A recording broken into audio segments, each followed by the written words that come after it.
Chapter 2482. This scene was clearly reflected in Miao Yixiong's eyes. He was frightened. He staggered backwards, not daring to touch that little bit of jade green light. Seal. The seal has been unlocked. The seal that had been sealed for 700 years has been unlocked. His voice was hoarse and filled with fear. Yiqing Luo was shrouded in the jade green light, but she didn't feel anything special. Only her eyes were pierced by the light and could only open a slit. What entered her eyes was still jade green. She couldn't see anything else. However, since Miao Yixiong was not far away, she could still hear the words he shouted clearly. Seal. What did Miao Yixiong mean by seal? Was this piece of jade green light the so-called seal? What was sealed in this cave? Gradually, the surrounding light finally dissipated. Her vision was soothed and Yiqing Luo slowly opened her eyes. When she saw the scene below her feet, even she was stunned. Only to see the totem outline under her feet was flashing, emitting jade green light. The light wasn't strong. She hadn't had time to take a closer look at the totem carved on the ground. What kind of beast was it?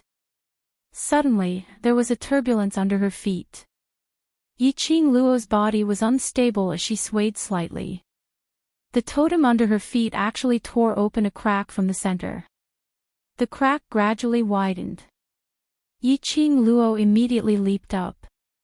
By the time she stood in a safe place, the crack on the ground had already split open by more than half. Under the crack, there was a piece of jade green light and nothing could be seen clearly. The crack was about half the size of the totem. The entire cave's turbulence stopped. The cave fell into a strange silence. Yiqing Luo squinted her eyes as she stared at the crack on the ground, trying to see clearly what was under the crack. But other than a piece of jade green, there was still a piece of jade green. Yi Luo. Stop. You stop. Suddenly, Miao Yixiong's anxious roar came from behind. That voice had a trace of panic. Yi Luo, this seal must not be unlocked. Once it is unlocked, the entire Nirvana realm will be affected. Yiqing Luo was about to ask what kind of seal it was when she heard that. Two cries of suppressed fear could be heard. Then came Miao Yixiong's furious roar. These two old farts are now in my hands. If you don't want them to die, stop. The two elders of the Bu family. Yiqing Luo's pupils contracted. Wasn't Shi Jue protecting the two elders of the Bu family? With Miao Yixiong's ability, it was impossible for him to take the two Bu elders away from Shi Jue. Yiqing Luo immediately turned around and looked towards Miao Yixiong's direction. He saw Miao Yixiong grabbing a man's neck with one hand, his expression sinister. Shi Jue, on the other hand, stood at the side, its black fur standing on end as it bared its teeth and blew at Miao Yixiong. Shi Jue. Yiqing Luo's slender brows creased even tighter.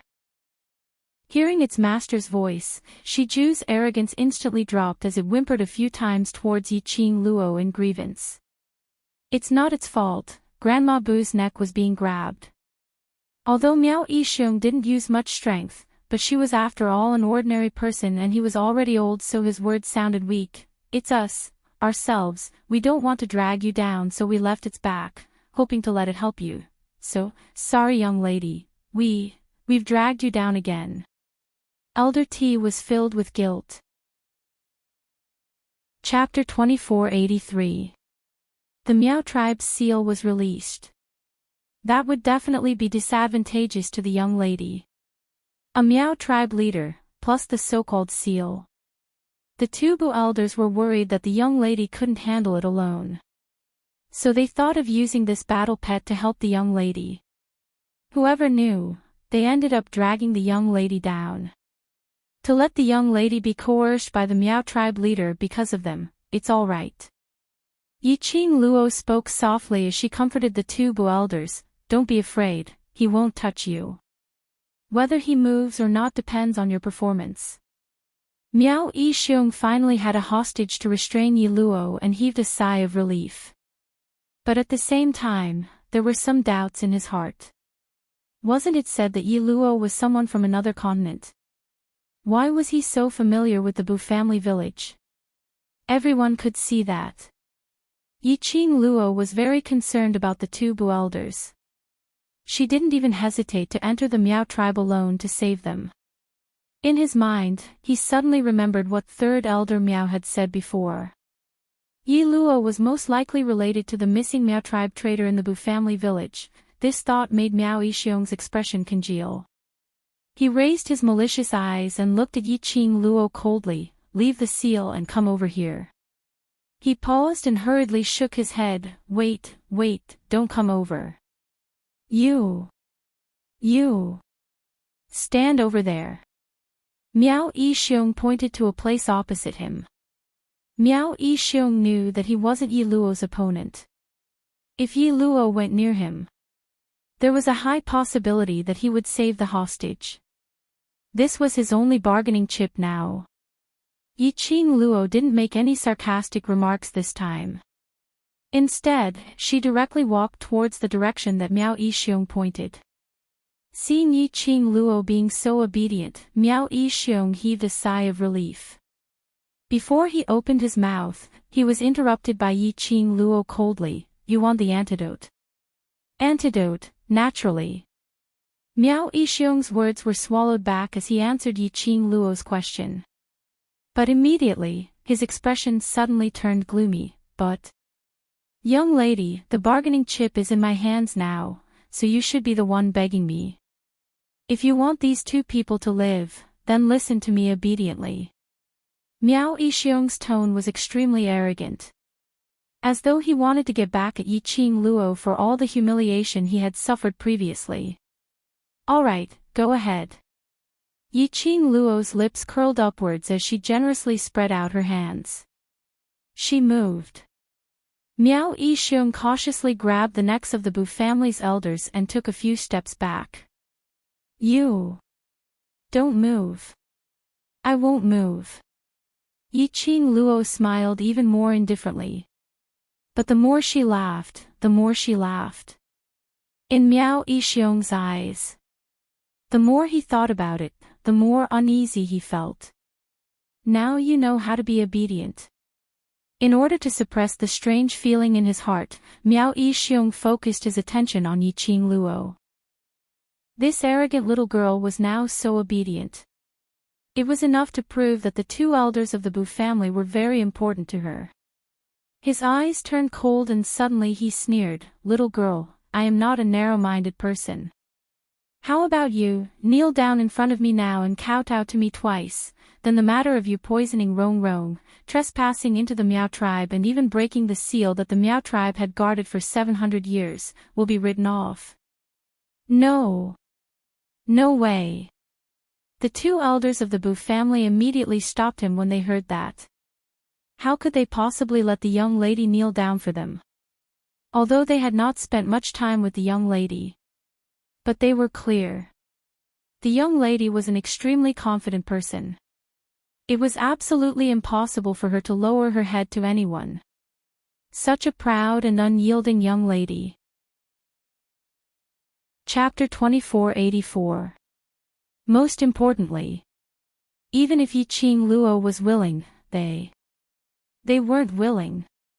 Shut up. Miao Yixiong shouted coldly as his hands exerted more strength. Bulao Air coughed violently as both of their hands tried to break the fingers on their necks. Looking at the two of them who were like ants being pinched in her palms, struggling on their deathbed. Miao Yixiong finally had the pleasure of being able to hold his head high in the air. Thinking of how he had begged Yiqing Luo several times to give him the antidote. Thinking of Yiqing Luo's high and mighty attitude of not giving him any charity. Miao Yixiong's eyes were burning with excitement. Kneel down. Quickly kneel down. No. No. Ah. Before Elder T could finish his words, his neck was strangled by a force. He cried out miserably as his body stiffened and his struggling stopped as his eyelids started to roll. Yi Luo, if you don't kneel down, I will kill this old man and then this old woman. Miao Yixiong couldn't wait to see Yi Qing Luo being trampled under his feet. He was the dignified Miao clan leader. He had always been high up. How could he suffer a loss in the hands of a young lady time and time again? He wanted to destroy this humiliation. He was still the noble Miao clan leader. Yi Qing Luo's gaze was fixed on Elder T without blinking. Looking at Elder T's pale face and eyelids rolling outwards, as though he was on his last breath. Her gaze turned colder and colder. That gaze made Miao Yixiong's heart tremble for no reason. You! How dare you look at me with such a gaze? Miao Yixiong instinctively took a few steps back. You're not allowed to look. I order you to kneel on the ground and look at me pitifully while wagging your tail. He was shouting so fiercely. But his hands had subconsciously loosened the grip on the two old men. How would he dare to kill the two Bulao heir? This was his only bargaining chip. Why? Miao clan leader, you've captured two hostages and this is your only request. Yi Qing Luo finally opened her mouth. Her voice was cold and no one could tell the emotions in her words. Miao Yixiong clenched his teeth as he growled fiercely, right. This is my only request. Are you going to kneel or not? I won't kneel. Yi Qing Luo spat out two decisive words. Good, very good. You don't want to kneel. If you don't kneel, I'll kill him. Miao Yixiong's eyes were red with anger. He raised the arm that was strangling Elder T. He threatened, hoping to see a flustered expression on Yi Qing Luo's face. But, Yi Qing Luo's pink lips curled upwards as she smiled gently. Miao tribe leader, do you really dare to attack? Her smile was filled with disdain and ridicule. Her long and narrow eyes slowly turned contemptuous. As long as something happens to them, the next person to die will be you. Her voice was soft. It was a very unusual conversational tone. Every word was like a hammer to Miao Yixiong's heart. He was so terrified that even his pores were dilating and his body was trembling. Miao Yixiong knew this very well. Yi Luo was serious. She had the absolute strength and confidence to kill him. Moreover, if he was the slightest bit careless, there was a high possibility that Yi Luo could save the two Bulao heir from his hands. After thinking for a moment, Miao Yixiong's arrogance gradually dissipated. His two hands loosened from the two Bulao heirs' necks and grabbed their shoulders instead. Chapter 2485. Yi Qing Luo squinted her eyes in interest. This Miao tribe leader was really rather adaptable to circumstances. He could be high and mighty in an instant. And he could be humble in an instant. Freely retreating and advancing. Suddenly, she understood the reason why he was able to sit on the position of tribe leader for such a long time. After all, if one was shameless, he would be invincible. Seeing Yi Qing Luo staring at him with a smile which didn't look like a smile, Miao Yixiong felt goosebumps. He understood her emotions and moved her with reason. This is the Miao tribe's forbidden grounds, what you just opened. Is the seal that the Miao tribe had been guarding for 700 years. Luckily, this seal is not completely opened and there's still one last layer of seal left. If the last layer of seal is opened, not only the Miao tribe will be in danger, the entire Nirvana realm will be affected and affected. Both of us are injured, so there's no way you can leave this place. So now, I should have the conditions to discuss the deal with you. Yi Qing Luo's slender brows rose as her gaze slowly fell onto that crack which had split open. What kind of seal is this? Yi Qing Luo didn't answer Miao Yixiong's deal but asked the doubt in her heart. The Miao tribe's seal. Why would it have such a huge impact on her? Miao Yixiong frowned as he felt displeased but he had no choice but to answer. I'm not too sure what it is exactly. This is the ancestral order passed down by our ancestors. Every generation of tribe leader has to do their best to protect this seal from being opened. Yi Qing Luo nodded her head thoughtfully. Yi Luo, if you want to leave this forbidden grounds, only I can help you. So if you give me the antidote, I will let the three of you leave immediately and promise that I will not find any trouble with anyone in the Bu family village. Miao Yixiong saw that Yi Qing Luo wasn't going to mention about the deal, so he might as well tell her his conditions directly. Why should I believe you? Yi Qing Luo shrugged. You hate me and need the Bu family village's people to find the traitor. If I give you the antidote, will you really let the three of us leave? Miao Yixiong's eyes flashed as his expression gradually turned cold. You can only choose to believe me. He paused for a moment. The expression on his face gradually became ferocious, adding a hint of madness. Yi Luo, you should know that if Miao Rongrong dies, she won't be able to become the holy maiden, and I'll be ruined. Since I'm ruined, why don't we all die together? Yi Qing Luo could tell that when Miao Yixiong said these words, his eyes were almost bloodshot red, filled with madness and a trace of chilliness. He was serious. If he destroys himself, in that case, he might as well destroy everything.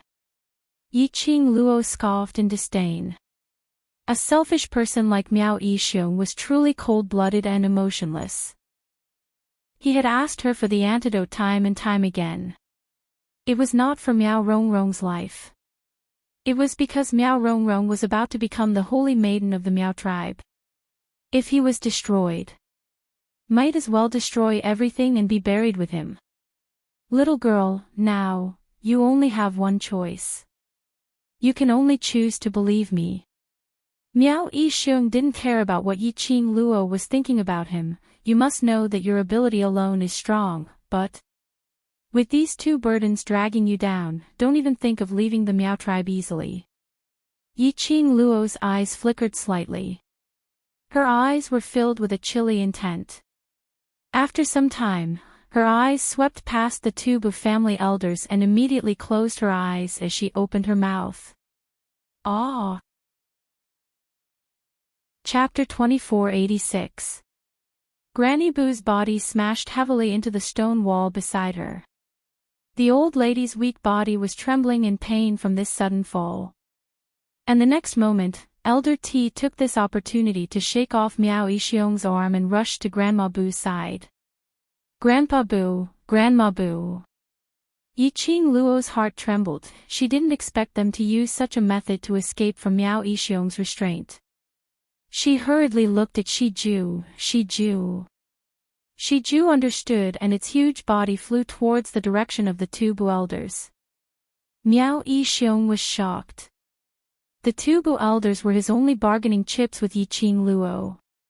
He absolutely could not let them return to Yi Qing Luo's side. He didn't have a second chance to restrain Yi Qing Luo. However, what no one had expected was, after the two Bu elders broke free from Miao Yixiong's restraint, they didn't escape towards Yi Qing Luo's direction. Instead, they headed towards the crack which was emitting a faint green light not too far away. Yi Qing Luo's pupils contracted as she suddenly realized something. Grandpa Bu, Grandma Bu, you. Don't do anything silly, I said I can bring you. Young lady. Elder T, who was standing in front of the crack, stopped in his tracks. That wrinkled face revealed a comfortable smile for the first time since today's thrilling journey. His hand and Grandma Bu's hand held tightly. Don't come over. He looked at Miao Yixiong without a trace of fear. Come over and we'll jump down. Miao Yixiong stopped in his tracks. Shiju also stopped. Two people and one beast stared intently at the two Bu elders. Shiju stopped because he was afraid that something would happen to them. And Miao Yixiong stopped because he was afraid that he would lose the bargaining chip to restrain Yi Qing Luo. Grandpa Bu. Yi Qing Luo's fingers curled tightly. You come with Shiju, I can bring you away.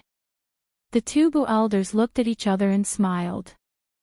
Their brows were filled with gentleness. Young lady, thank you for everything you have done for the Boo family village. Thank you for caring for me and old madam. Elder T smiled contentedly as he said every word. His voice was on the verge of choking. We don't want to be your burden. We don't want to see you suffer because of us. As Elder T spoke, tears rolled down from the corners of his eyes. You are a good girl with a kind heart. We can't bear to see such a good girl like you suffer for us. Grandpa Boo. Yiqing Luo's heart tightened. She who had never been rich in emotions, couldn't help but feel a sour feeling at the corner of her eyes. I'm not making things difficult for you, and you're not my burden. In the beginning, she had helped them in the Boo family village. It was because the simplicity of the Boo family village had moved her. He was used to the darkness of the world. She could see a trace of clean color, which made her feel very comfortable. Later, she came to the Meow tribe and saved the 2 elders of the Boo family. Part of the reason was because of Meow Yi. But more than that, it was because she really felt sorry for the Boo family's elders. She didn't like to meddle in other people's business. However, he was not a cold and heartless person. She was serious about saving the 2 elders of the Boo family and bringing them away from the Meow tribe. Chapter 2487. I think the old man should have told you about our matters. Back then, for the future of the next generation, I brought my family and moved to Qinghua City. Our village, at least 30 over people, brought their families along with them. But we had just left the Boo family village when we were stopped by the Meow people. Grandma Boo stared at Meow Yixiong with her teary eyes. Her eyes were filled with hatred and resentment. The Meow people carried out a brutal massacre on us without any explanation. The 30 over people who left the Boo family village, from the elderly to the newborn babies, all died tragically in the hands of the Meow people. Those people were the hope of the Boo family village, the few youngsters. All died. Died in front of my eyes. My son and daughter are all dead. Only I survived. Shut up. Meow Yixiong's heart trembled. What he was afraid of was not Grandma Boo's hatred towards him. But he was afraid that Grandma Boo's words would bring out Yiqing Luo's hatred towards the Meow people and seek revenge for Grandma Boo. Grandma Boo gave a low laugh. Her laughter was filled with pain and mournfulness. Meow Yixiong. What people do, the heavens are watching. It's not that revenge is not coming, it's just that it's not time yet. You killed so many people in my Boo family village. In the future, don't even think about having a peaceful day. Meow Yixiong, the old man and I swear on our lives that even if we become ghosts, we will never let you off. We will turn into malicious spirits and haunt you forever. She laughed. The hoarse and aged voice had a hint of delight in it. She laughed for a long time. She slowly looked towards Yiqing Luo. The craziness on her face slowly turned gentle. Young lady. I'm sorry, really sorry. If it's possible, I hope you can avenge those innocent villagers in the Boo family village, so that we can die without regrets. Grandma Boo. Yiqing Luo understood Grandma Boo's current feelings. Seeing her own kin, her neighbors and good friends who had accompanied her for decades, die in front of her. No matter who it was, no one would be able to tolerate it. Grandma Boo had endured for such a long time. That was her biggest limit. And if it wasn't for Yi, I would have died when the Boo family village was massacred. She is a pitiful lady, without parents and no one to rely on. If it's possible, please help us, take good care of her. Grandma Boo. Yiqing Luo's heart trembled violently. She shouted at Shijue, quick! Bring Grandpa Boo and Grandma Boo over. Roar! Shiju roared, and its body turned into a bolt of black lightning, rushing toward the Boo family's 2 elders. However, in the end, Shijue was a step too late. the Bu family's two elders had already made up their minds. He didn't give Yiqing Luo any chance to persuade him to stay. At the moment when Shi Ju pounced over, they clasped their hands and looked at each other. Her eyes were filled with a warm smile. Then, he leaped into the crack, and both of them fell into the jade-green light. In an instant, he disappeared without a trace. Grandpa Bu. Grandma Bu. Yiqing Luo's eyes widened as she stared blankly at that crack. The two elders of the Bu family didn't want to be a burden to her. Resolutely, he chose death. They knew very well that in this battle between Gu masters and Xian cultivators, they were ordinary people. He would only be a burden.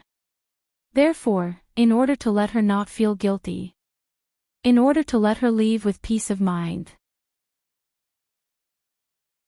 Chapter 2488. No. No. Miao Yixiong was filled with terror as he staggered backwards a few steps. His back was plastered tightly against the wall. Beads of cold sweat rolled down his forehead. His entire body was drenched in sweat. He who had lost his bargaining chip and hostage. How was he going to negotiate with Yiqing Luo?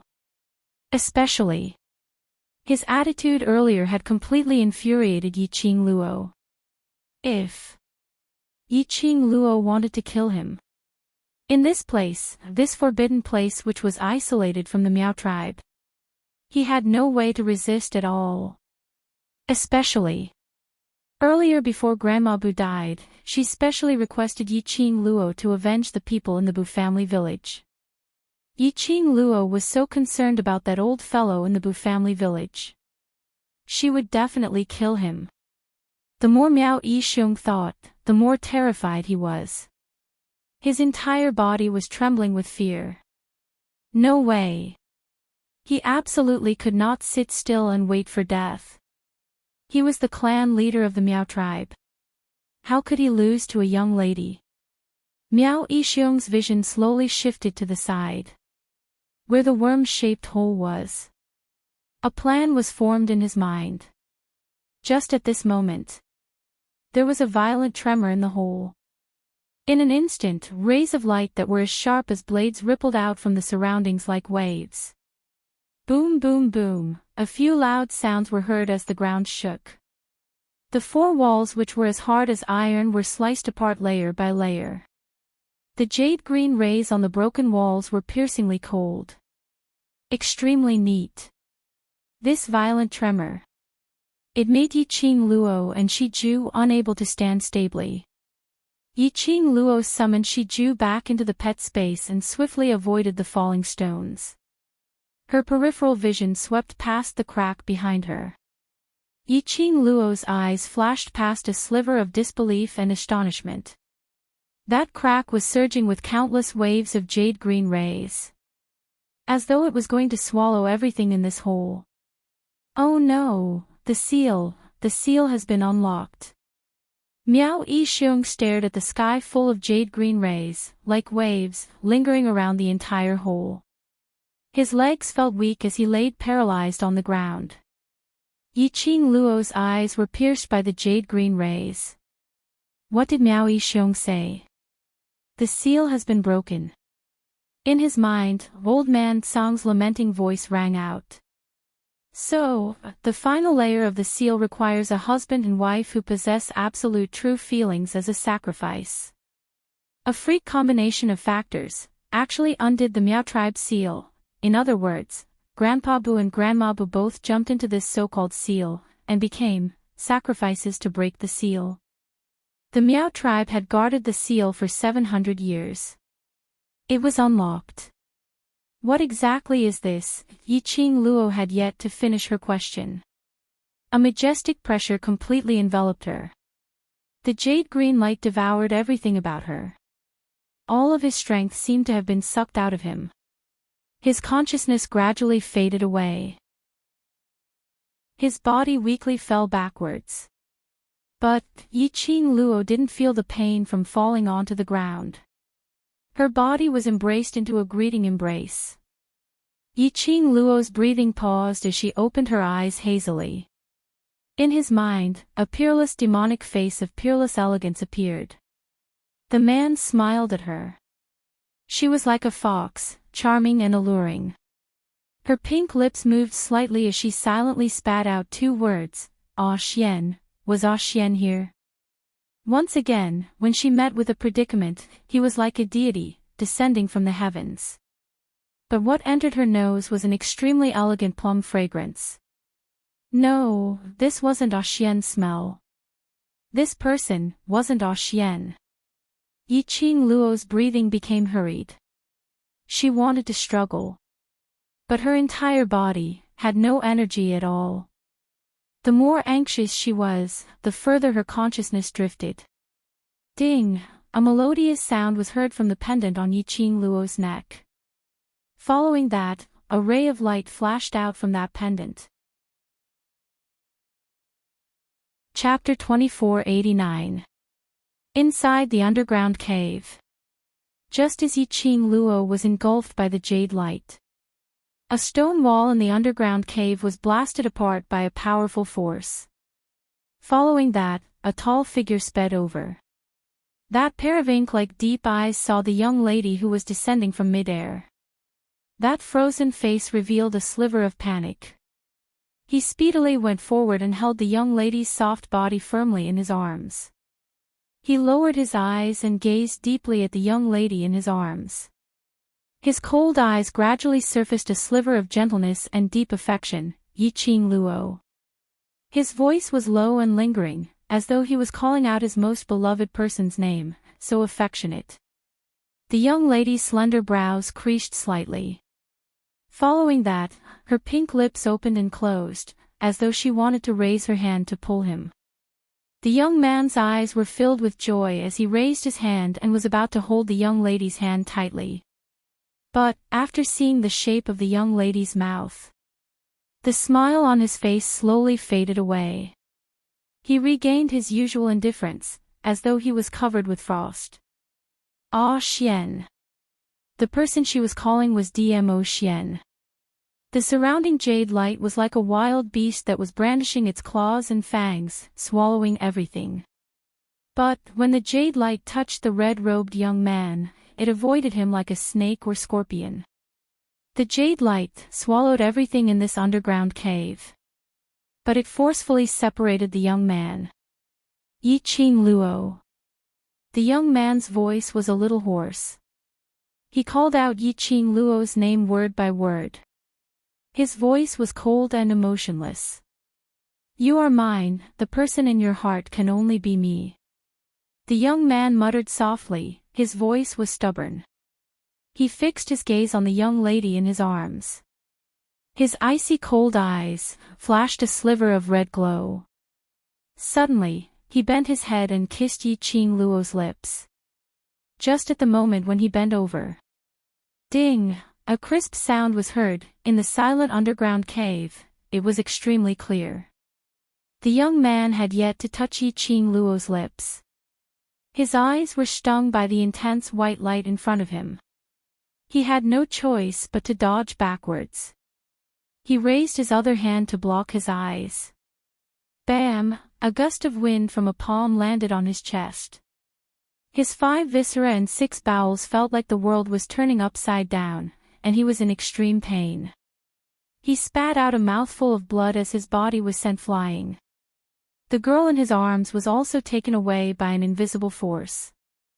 Yiqing Luo. The young man's cold eyes froze and he didn't even bother to wipe off the blood by the side of his mouth as he immediately flew up and charged towards Yiqing Luo. It was as if the person who had just been slapped and vomited blood was not him at all. In his eyes, there was only Yiqing Luo. Zhu Wuxin, you want to take advantage of my absence to molest my woman. Are you courting death? A mellow voice faintly sounded. When the youth heard this voice, his body froze, and a trace of surprise flashed across his eyes. It was as if he couldn't believe it. How could that person appear here? Green light flickered. Gradually, a tall and straight figure appeared in front of him. His purple robe fluttered, and he stood tall and straight. On that peerless face, his thin lips were pursed into a thin line, and his face was filled with displeasure. This man. Just by standing in front of him, Zhu Wuxin felt a powerful pressure that was continuously exerting on him. Zhu Wuxin's cold eyes flickered slightly, as he slowly met the man's eyes, which could shake everything in the world. Overlord. He spat out the words coldly, as his vision shifted, as it focused on the unconscious young lady in his arms. Give her to me. The man's deep and handsome face surfaced a sliver of coldness. This overlord's woman naturally has this overlord's protection. She's mine. Zhu Wuxin didn't give in at all. She has always belonged to me. Dmo Xian's eyes turned slightly cold, as he lazily squinted his peach blossom eyes, as his lips curled in disdain. Following that, his finger hooked lightly, as he lifted Yi Qing Luo's lower jaw. Chapter 2490. A kiss. Not long after. Just purely using his warmth to warm her lips. Dmo Xian raised his eyes as he looked at him with a smile which didn't look like a smile. Yours. Zhu Wuxian's icy cold expression flashed past a sliver of emotion. In the depths of his deep cold eyes, numerous storms surged. What made him furious was not Dmo Xian's action. But, he clearly saw the young lady who was nestled in Dmo Xian's arms. Her brows were relaxed. Furthermore, at the instant when Dmo Xian kissed her, a faint smile surfaced on her face. And when Yi Qing Luo was in his arms, she was obviously rejecting him. Even her consciousness was swallowed. Dmo Xian was the only person on her mind. He was unresigned. And unwilling to let go. He had set his mind on Yi Qing Luo. Yi Qing Luo must belong to him. Qing Luo. Qing Luo. Zhu Wuxian broke out from the huge hole earlier and a few voices were heard calling out. Following that, a few figures rushed in hurriedly. How is it? Is Qing Luo all right? Did we make it in time? The few people who had just rushed in. When they saw the situation in the hole clearly. They were all stunned on the spot with a dazed look. In front of them, the surging jade light had enveloped everything in the hole. The surroundings were all covered by the jade light. Standing in the middle of the hole, the two people who were completely isolated from the jade light were especially eye-catching. Two men, different types, but both were equally outstanding, both handsome like gods. One evildoer, indolent and noble. Just his simple gaze, a minute movement, it was filled with an invisible pressure. Everything around the plunderer. One was cold as ice, domineering and ruthless. It was just a simple gaze, a casual action, but it was enough to send chills down one's spine. This. What kind of situation was this? Overlord. Yan Xiaoyi's eyes widened and on seeing the man who was hugging Yi Qing Luo, she opened her mouth in shock. You're back. Dmo Xian raised his eyes slightly as he squinted at Yan Xiaoyi, not saying a word. How is Qing Luo? Is she all right? Why did she faint? Yan Xiaoyi didn't care if the overlord answered her question as she asked worriedly. I'm fine. Dmo Xian lowered his eyes, gently gazing at the young lady in his arms. You don't have to worry. It's good that you're fine. It's good that you're fine. Yan Xiaoyi heaved a sigh of relief and her gaze swept the surroundings. Where's that Miao tribe leader? Didn't he also come to this cave? Behind him, a petite figure quickly ran a few steps forward. And, where are Grandpa Bu and Grandma Bu? What happened to them? Tisk tsk. Zomo rubbed his chin and clicked his tongue. The power of this seal is quite strong. If it were an ordinary person, they would have been completely devoured by the power of this seal. Miao Yi's delicate body trembled. Impossible. Grandpa Bu and Grandma Bu. How could they? He escaped. A low and cold voice rang out indifferently. Everyone's gaze quickly followed the source of the sound. Gue Wu, who had an indifferent expression on his face, calmly said, when it sensed the powerful energy of the seal, a surge of energy escaped from the cave. Is it the Miao Patriarch, or Grandpa Bu and Grandma Bu? Miao Yi's face was pale, her voice trembling. Gue Wu didn't answer her question. Instead he raised a pair of indifferent, emotionless eyes, looking at Dmo Xian without blinking. Chapter 2491. These words caused everyone's hearts to tremble. All of their gazes converged onto Dmo Xian in unison. Not the Overlord. Yan Xiaoyi was so shocked that she swallowed a mouthful of saliva. Then, who is he? He's still carrying our Qing Luo. Qiao Jin held onto Yan Xiaoyi's shoulders, his face also full of shock. It's undoubtedly Lord Dizun. Even if someone could disguise as Lord Dizun, but this temperament, besides Lord Dizun, who else could it be? Zhu Wu Axian fixed his eyes on Dmo Xian. A pair of cold eyes without any warmth. You are not him. His words were cold and emotionless. However, Zhu Wuxin's tightly pursed thin lips seemed to have turned into thin ice, betraying his anger at this moment. The glint in Dmo Xian's eyes seemed to be filled with a faint trace of ridicule. He narrowed his peach blossom eyes and laughed in a low voice. I am not him, so you think you have the right to touch Lil Luor. You are not him, and she is not yours, Zhu Wu Axian spat out coldly. His eyes were ice cold. Dmo Xian wasn't shaken by his aura but instead laughed lightly. So, you also admit that Lil Luo, is this Lord's woman? Zhu Wu Axian's expression turned stiff as he stared coldly at Dmo Xian. He knitted his brows tightly, already having doubts in his heart. This person could not possibly not be Dmo Xian. No one in the world could imitate such a temperament. Old man Gue Wu, if you don't make your words clear, this lord will not be able to explain. Dmo Xian raised his brows as he looked at Gue Wu, who had an indifferent expression. Master Gue Wu, what's going on? Is he really the venerable overlord? Lord Gue Wu, don't leave us hanging. You're making us nervous. Qiao Jin and Yan Xiaoyi anxiously looked towards Gue Wu. Gue Wu indifferently raised his eyes, before calmly saying, he doesn't count. What do you mean by not considered? Yan Xiaoyi was about to die from anxiety due to Gue Wu. He's only a clone of Dizun, and not the real Dizun. Gue Wu finally said the second half of the sentence. However, the few of them were somewhat dumbfounded. What was a doppelganger? What do you mean it's not my main body? The Overlord should have extracted a strand of his consciousness and placed it in an object on Yiqing Luo's body. At specific times, this consciousness will turn into the Overlord's clone and replace the Overlord to protect Yiqing Luo.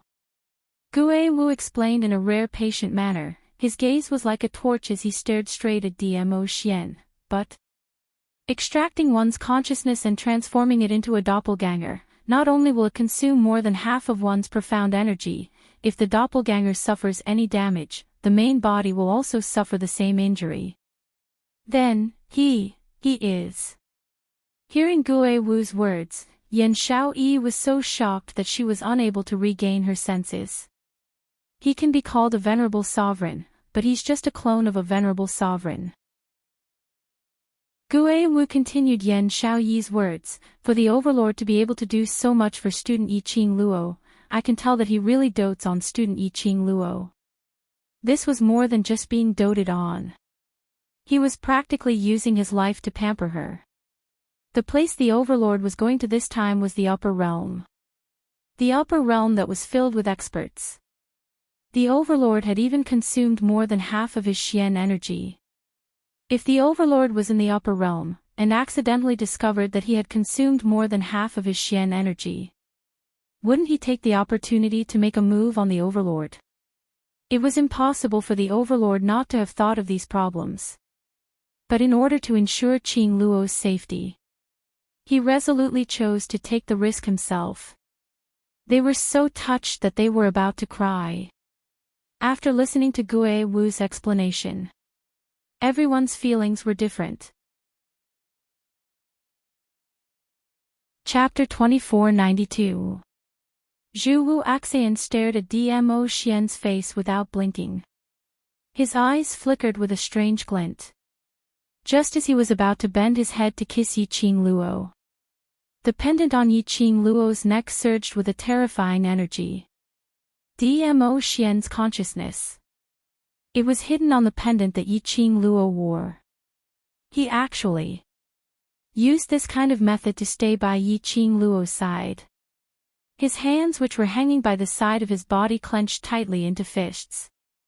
Everyone was moved and envied the couple in front of him. It stung his eyes. That young lady was obviously in his arms. She was clearly his girl. On what basis did Dmo Xian beat him to it? He didn't like Dmo Xian. Didn't like to see Dmo Xian hugging Yi Qing Luo. Didn't like to see Yi Qing Luo in Dmo Xian's arms, that relaxed look. Didn't like those people who treated Dmo Xian as Yi Qing Luo's lover, denying his identity. Dmo Xian acutely sensed the intense resentment emitting from Zhu Wu Axian. He tightened his grip on the person in his arms as he squinted his long peach blossom eyes. Zhu Wu Axian, you know very well that the person Lil Luo chose is me. If you really love Lil Luo then you should respect Lil Luo's choice. He paused as his lips curled into a smile. Isn't it said that if you really love someone, it is to see her happiness? Lil Luo and me together is happiness. That smile was filled with provocation. Zhu Wu Axian's pupils constricted as his deep and cold eyes shot out an icy chill directly towards Dmo Xian. Dmo Xian's brows rose as the smile on his lips grew wider. If you insist on getting Lil Luo disregarding her wishes, then do you think you're fit to use the word love to express your feelings towards Lil Luo I don't love her. An icy cold word was spat out from Zhu Wu Axian's mouth. The person she chose is me. Dmo Xian sneered. Are you lying to yourself? She said that she will marry me, then she must keep to the promise between us. She promised me that she is mine, Zhu Wuxin said stubbornly. Every word he said was filled with a sense of danger. Dmo Xian frowned slightly when he heard that. He also knew that for someone as stubborn as Zhu Wuxin, nothing he said would be able to change his deep-rooted beliefs. He could not be bothered to waste his breath on Zhu Wuxin. Lil Luo also did not have time to waste here.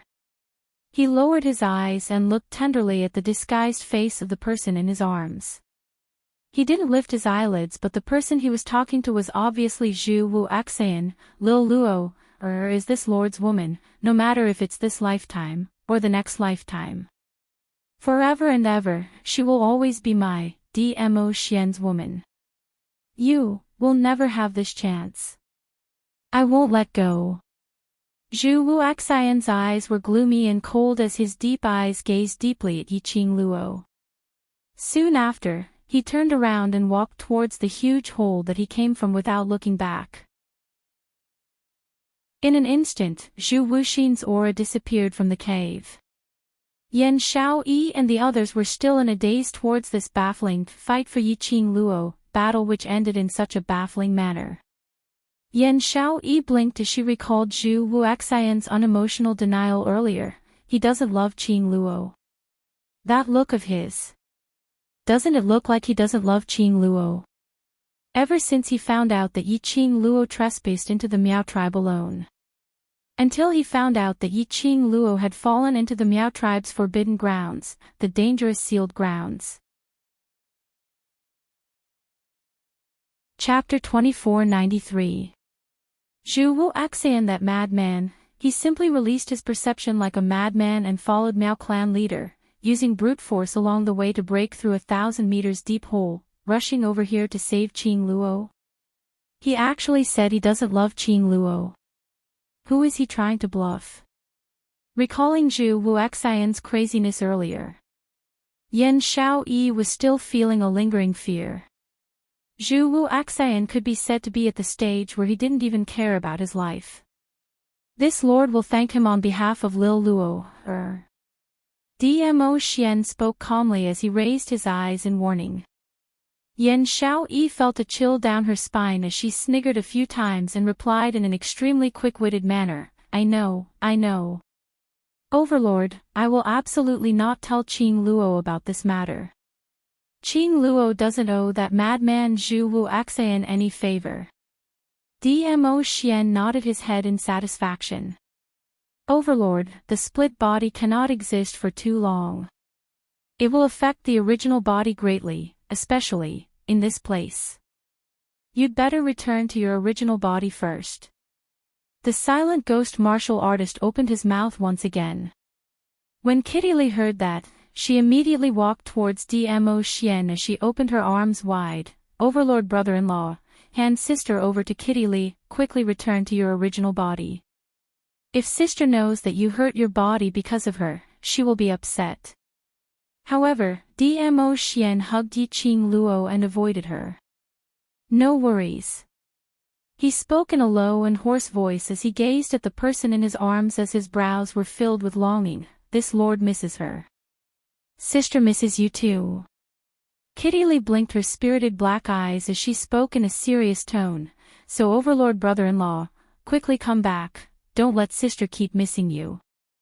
The arm which was hugging the young lady tightened once again. Kitty Lee didn't notice Dmo Xian's emotional changes. She only told Overlord brother-in-law everything that she knew in her heart. She still wanted to say something. But her petite body was suddenly pulled by a strong force as she fell backwards. Kitty Lee cried out in shock as she wanted to struggle. But her body fell into a boiling hot embrace. A seductive voice laughed softly beside her ear, little wild cat, don't bother about Overlord's matters. This lord misses you too. So. Mo, you, frivolous man. Kitty Lee's cheeks flushed red the moment she smelled the familiar bamboo fragrance. Mo narrowed his red phoenix eyes and stared at the shy kitten in his arms. His smile became more and more playful. TSK, you look like a red apple. It seems that the little wild cat also misses me very much. Who missed you? Kitty Lee struggled with a red face and scratched him with her claws. However, her hands were locked in Zomo's embrace. He smiled mischievously. Your face is filled with the words miss me, miss me, miss me. Kitty didn't. Kitty Lee's cheeks turned even redder. She stopped scratching Mo and raised her hands to cover her face. This indirectly proved how much she missed Mo. Enough, you too. Yan Xiaoyi looked at the dog food which was stuffed into her mouth unknowingly. Qing Luo is still unconscious, the both of you please be more serious.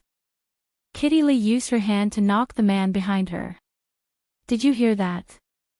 I asked you to be more serious. Mo smiled as he lowered his head and kissed her face. Alright, this lord is serious. Serious your big head. Kitty Lee's face turned even redder. Chapter 2494. Dmo Xian seemed as though he hadn't heard Yan Xiaoyi's words. His gaze was fixated on the person in his arms. A pair of watery peach blossom eyes. Lingering, with infinite tenderness. Yan Xiaoyi's stretched out hand, quietly retracted back under this atmosphere. Xiao Jin sighed softly as he held Yan Xiaoyi's shoulder and comforted her softly. Forget it, Overlord has been separated from Qing Luo for such a long time and earlier he was agitated by Zhu Wuxian, so naturally he can't bear to leave Qing Luo. But his original body. Yan Xiaoyi looked at Dmo Xian worriedly. Overlord has his own sense of propriety. Qiao Jin patted Yan Xiaoyi's shoulder. From what I see, the moment he saw student Yi Qing Luo, he had already lost his sense of propriety. Gue Wu's indifferent voice interrupted Qiao Jin's consolation. His gaze looked straight at Dmo Xian. Overlord, you should be very clear that this is the Miao tribe's forbidden grounds. Gue Wu's voice was very calm, but the meaning in his words was hair-raising. The seal's power is getting stronger and stronger. Going against the seal's power will only exhaust a large amount of your doppelganger's power, and your original body will also suffer the same amount of damage. Everyone's gazes instantly congealed on Dmo Xian. Overlord, you and Qing Luo still have a lot of time. Go back first. We will definitely take good care of Qing Luo and will absolutely not let any other man get close to her. When Yan Xiaoyi heard that, she instantly panicked. When Qing Luo regained consciousness, to know that Dmo Xian not only left his doppelganger by her side, he even exhausted his power to go against the Miao tribe's seal's power. Wouldn't his heart ache to death? Gue Wu. Dmo Xian didn't reply Yan Xiaoyi but shifted his gaze onto Gue Wu as he spoke in a calm tone. I'll have to trouble you to bring them away from here.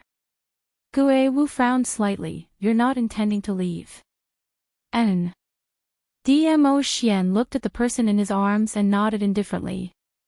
Gue Wu didn't persuade him but really followed Dmo Xian's intention as he turned around and walked towards the hole which Zhu Wu Axan used his brute force to blast open. Zhou Mo hooked Kitty Lee's slender waist. Little wildcat, let's go. Kitty Lee slapped his hand hard. Didn't you hear what Master Gue Wu said? If Di Zun's brother-in-law didn't leave this place, it would consume his strength. How could Kitty leave my sister and Di Zun and brother-in-law behind? Silly Kitty, with Di Zun here, your sister will be fine. Zhou Mo pinched Kitty Lee's pretty face. No. Kitty Lee's attitude was firm. She would never leave when her sister was in danger. I won't leave either. Yan Xiaoyi pursed her lips. Gue Wu stood at the entrance of the cave and said impatiently, it's fine if you don't want to leave.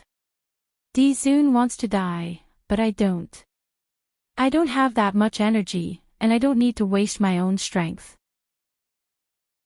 From the moment these people entered the underground cave, it was the barrier set up by the ghost marshal that was able to block the devouring power of the surrounding seal. Kitty Lee and Yan Xiaoyi spoke at the same time. Dmo Xian interrupted the both of them. This is little Luo's opportunity. The Bu family village's two elders used their own lives to open up this opportunity for little Luo. As for the rest, little Luo needs to complete it himself. Opportunity. Yan Xiaoyi and the others were stunned. Leave this place with Gue Wu. I will take care of little Luo's safety. Saying that, Dmo Xian carried Yi Qing Luo as he turned around and walked directly towards the crack which was surging with jade green light. Chapter 2495. Yi Qing Luo's consciousness was still in a daze, unable to gather.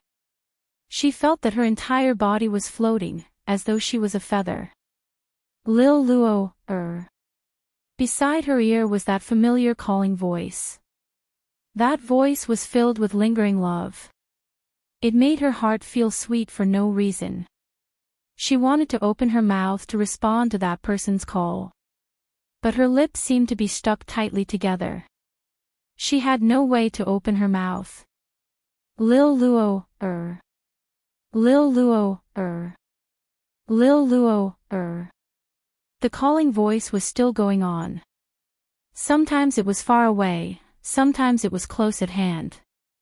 However, the emotions contained in each voice were stronger than the last. Who was it? Who was calling her? She wanted to open her eyes. She wanted to open her mouth to call the person who was calling her. But her entire body was unable to move. She could only allow her body to float up and down. Float, float, float. That calling voice became softer and softer. Gradually, she couldn't hear the voice anymore. Couldn't hear it. She couldn't hear it anymore. Suddenly, Yiqing Luo's heart twitched fiercely. A piercing pain made Yiqing Luo give a dull moan. The next moment, she felt that her feather-like body was being tugged by something fiercely. Her body, finally had a sense of reality. Finally had a sense of weight. Following that, a warm touch warmed her pink lips which were stuck together, unable to open no matter what. The elegant sandalwood fragrance filled her nostrils. First was a simple touch. Following that, it was a series of violent attacks. The scorching aura started to rise. Yiqing Luo's feather-like body, at the same time as the temperature of her body rose, gradually had a real sense of reality. She was no longer like a feather, drifting with the wind. Her consciousness was no longer in a trance, without any feeling. The sandalwood fragrance's smell became thicker and thicker. Her entire being was almost corroded by this sandalwood fragrance. Her entire body was restless and the scorching feeling made her subconsciously react accordingly. Lil Luo, This time, the voice entered her ears extremely clearly. Right beside her ears, as though it was whispering the world's only treasure, extremely pampering. Yiqing Luo's heart melted. Hence. Under this fierce attack, Yiqing Luo gradually regained her senses.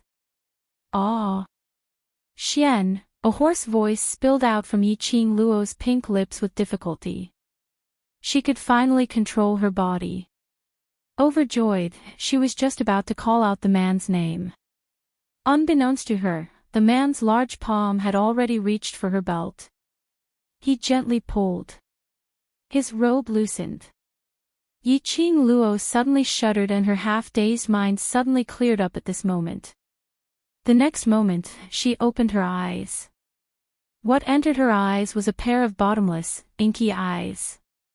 In his inky black eyes, sparks of fire were burning. Some kind of emotion was very obvious. Oh! Before she could open her mouth, her lips were ruthlessly sealed again. The man's familiar face was deeply reflected in her eyes. Her heart was pounding. Her hands instinctively clenched his collar. Ah Xian, it really was Ah Xian. She wasn't dreaming, Ah Xian, he really came back. The thick longing instantly eroded Yiqing Luo's heart. The corner of her eyes gradually became wet. Perhaps it was because of the longing for Dmo Xian. Or perhaps it was because of Dmo Xian's fierce kiss. Oh! Suddenly, Yiqing Luo, who was indulged in the longing for Dmo Xian, suddenly widened her eyes, her cheeks flushed red. She raised her hand and grabbed a certain disobedient hand. She wanted to stop it. But the man kissed her even more fiercely. Chapter 2496. But Dmo Xian's hand became more honest. Little Luo, after a long time, the man slowly let her go. He murmured Yiqing Luo's name as he rested his head on her neck. Sang Xian's voice was low and hoarse as it revealed infinite affection. I miss you so much. The man didn't conceal his feelings at all, which made Yiqing Luo unable to raise her temper. She blamed him for kissing her till she couldn't breathe when she just woke up. She snorted angrily, showing her delicate side. She slowly raised her weak hands and wrapped them around his sturdy waist. I missed you too. The man's arms around her body tightened. His face rubbed against her neck, his warm breath slowly awakened Yiqing Luo's sensitivity. They embraced for a moment. In Dmo Xian's arms, Yiqing Luo felt especially at ease. His body also gradually relaxed. Have you settled everything in the upper realm? You won't leave, right? She nestled in his embrace, her voice soft and coquettish. You stinky heartless man. You abandoned me for half a month. We're separated by a great plain. Even if I missed you, I couldn't contact you.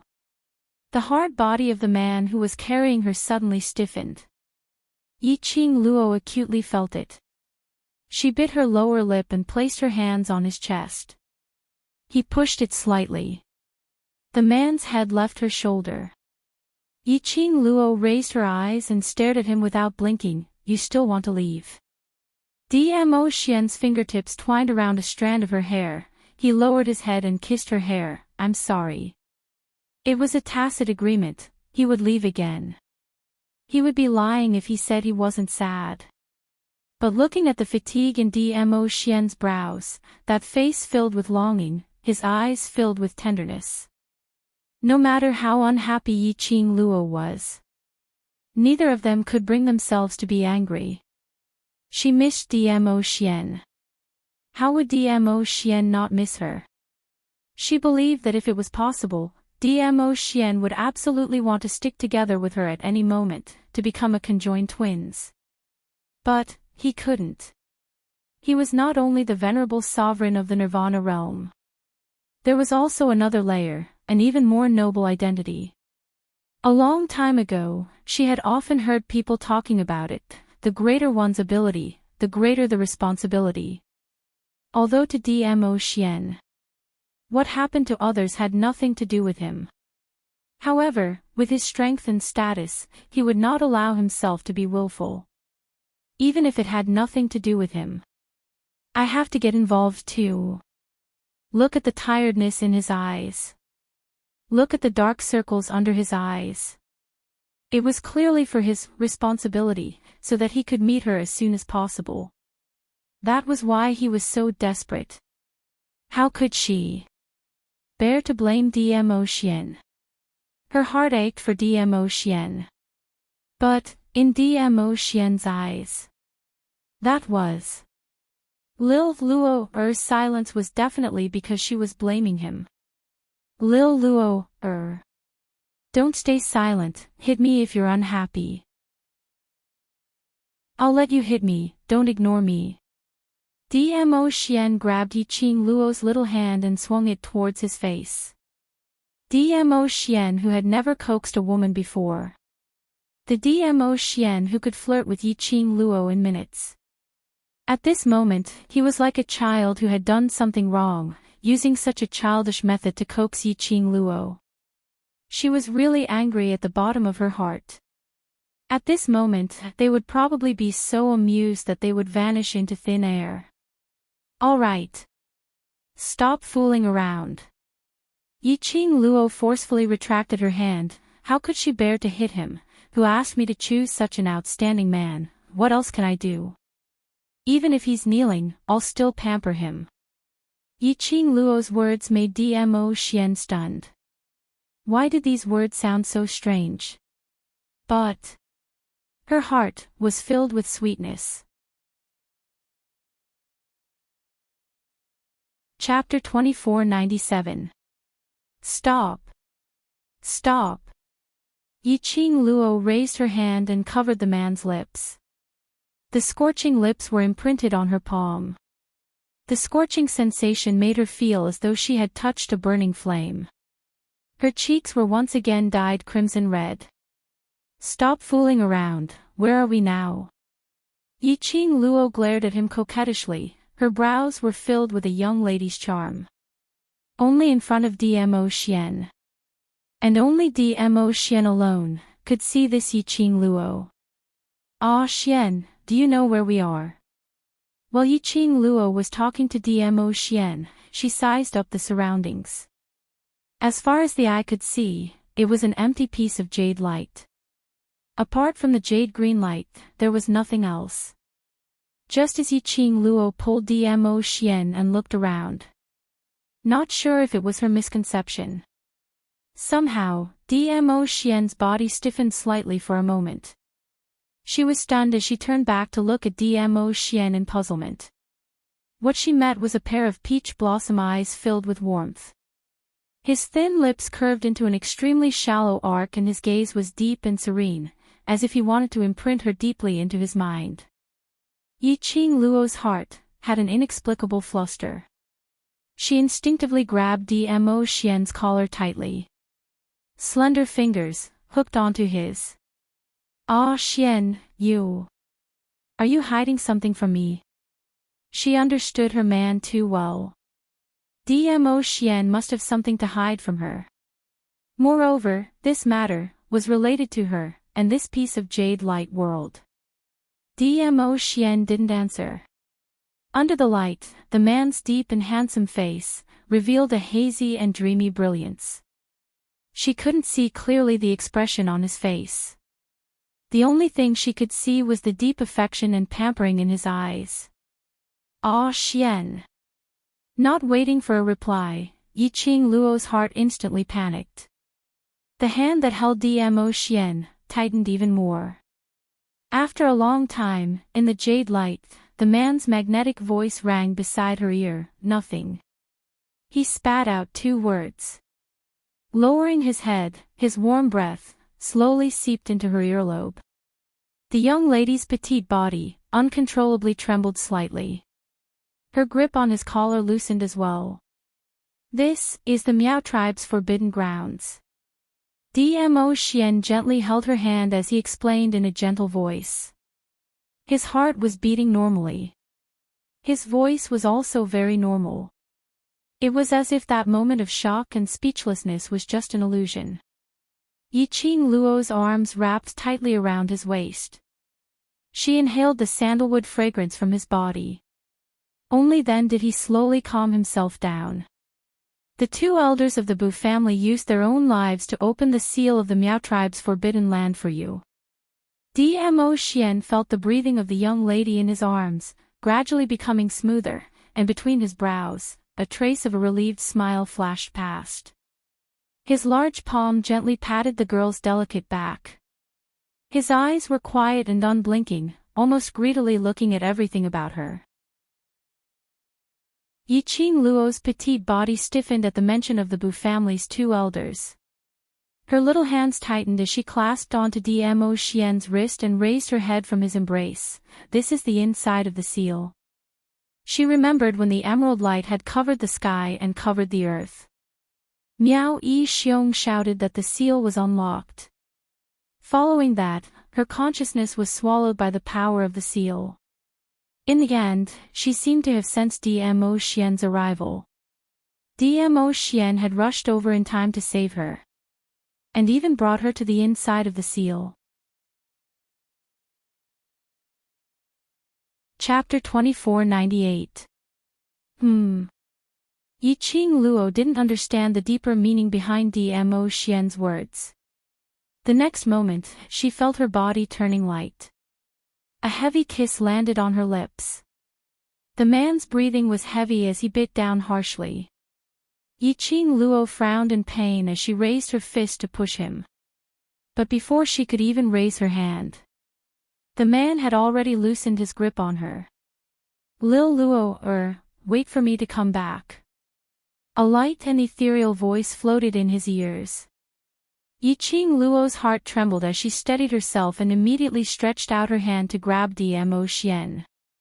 But there was only air in her hand. The jade-green light enveloped in the man's purple robe was faintly discernible. His handsome face was filled with reluctance to part with her. Ah, Xian.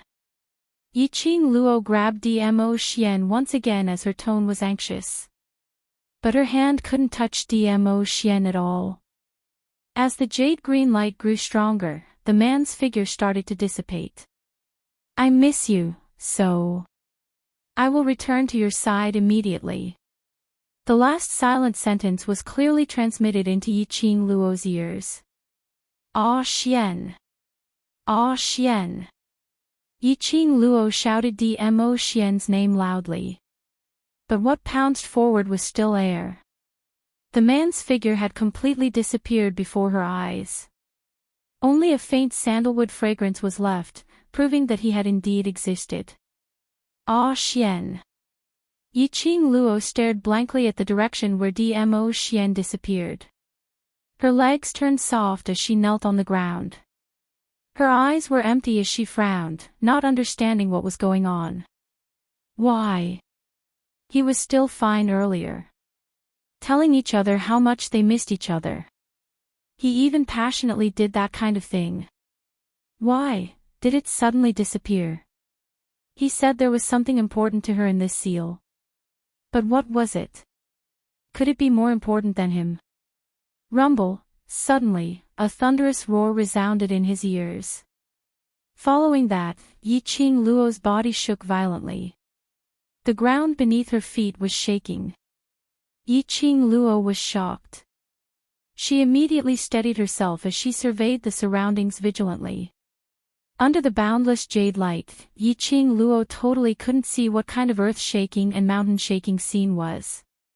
She could feel the ground beneath her feet cracking open with a shwa shwa shwa sound. But even if he lowered his head to look, what entered his eyes was a green light. She felt like she was in a green space. He couldn't see heaven and earth, he couldn't see everything, but the cracking feeling under his feet was especially obvious. At the same time, one of her feet stepped on empty air and she staggered. She followed her instincts and moved her feet. Old man Song, just what is this place?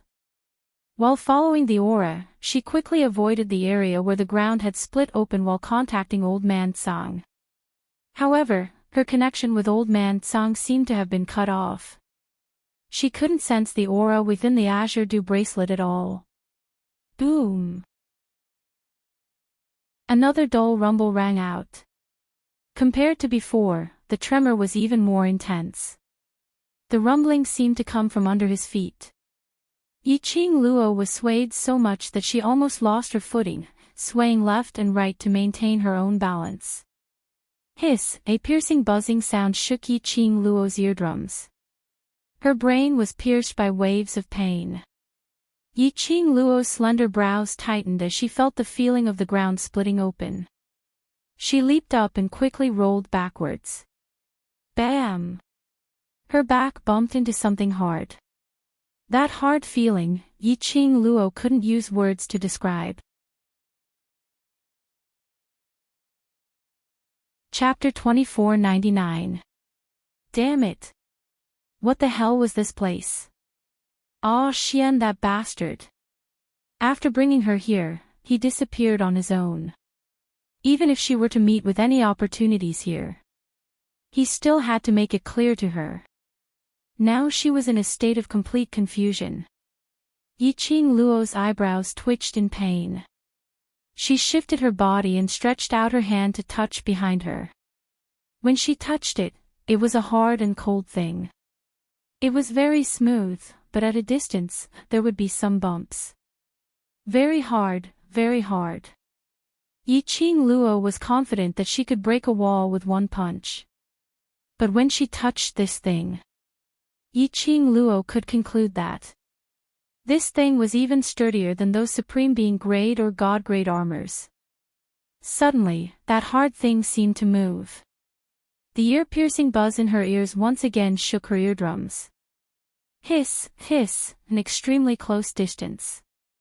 Yiqing Luo felt that her eardrums were about to burst. She subconsciously raised her hand and covered her ears. But her hand, once that dog left that hard thing, her body suddenly felt light. Her feet seemed to have stepped on empty air and instantly fell down. F***K. This series of changes made Yiqing Luo unable to hold back and burst out a vulgar word. What AF** King Husky? This was a piece of jade green space. She couldn't see anything clearly. She couldn't sense anything. She was completely unable to determine how long this kind of fall would last.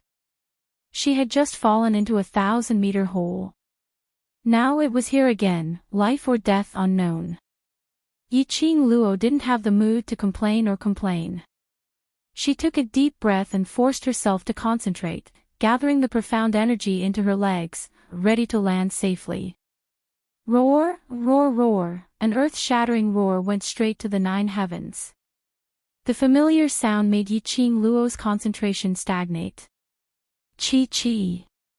Did she hear it wrongly? Why did she seem to hear Chi-Chi's tiger roar? Roar! As if responding to her words, the wild roar was heard once again. Following that, her body was caught by a ball of soft fur. Chi-Chi. Is it really you? Yi-Ching Luo's hands hugged the soft thing beneath her, the familiar smell and touch. It was indeed Chi-Chi. Master, the childish voice was indeed Chi-Chi's voice. Yi-Ching Luo sat properly on Chi-Chi's back. Why did you come out? How is your body? Old Man Sung said that you and Chi Yan are asleep because you are evolving. What do you think? Chi-Chi, whom he had not seen for a long time, finally appeared in front of him again. Yi-Ching Luo was extremely touched. A piece of his heart was finally put down. Chi Yan, it woke up too. We're all fine. It's all thanks to Master's heaven returning nether pill. Chi-Chi smiled and wagged his tail. We don't need little Chi here. Chi-Chi will protect Master. Yi-Ching Luo rubbed Chi-Chi's back. Chi-Chi, do you know what this place is? I don't know. Chi-Chi answered its master's question honestly.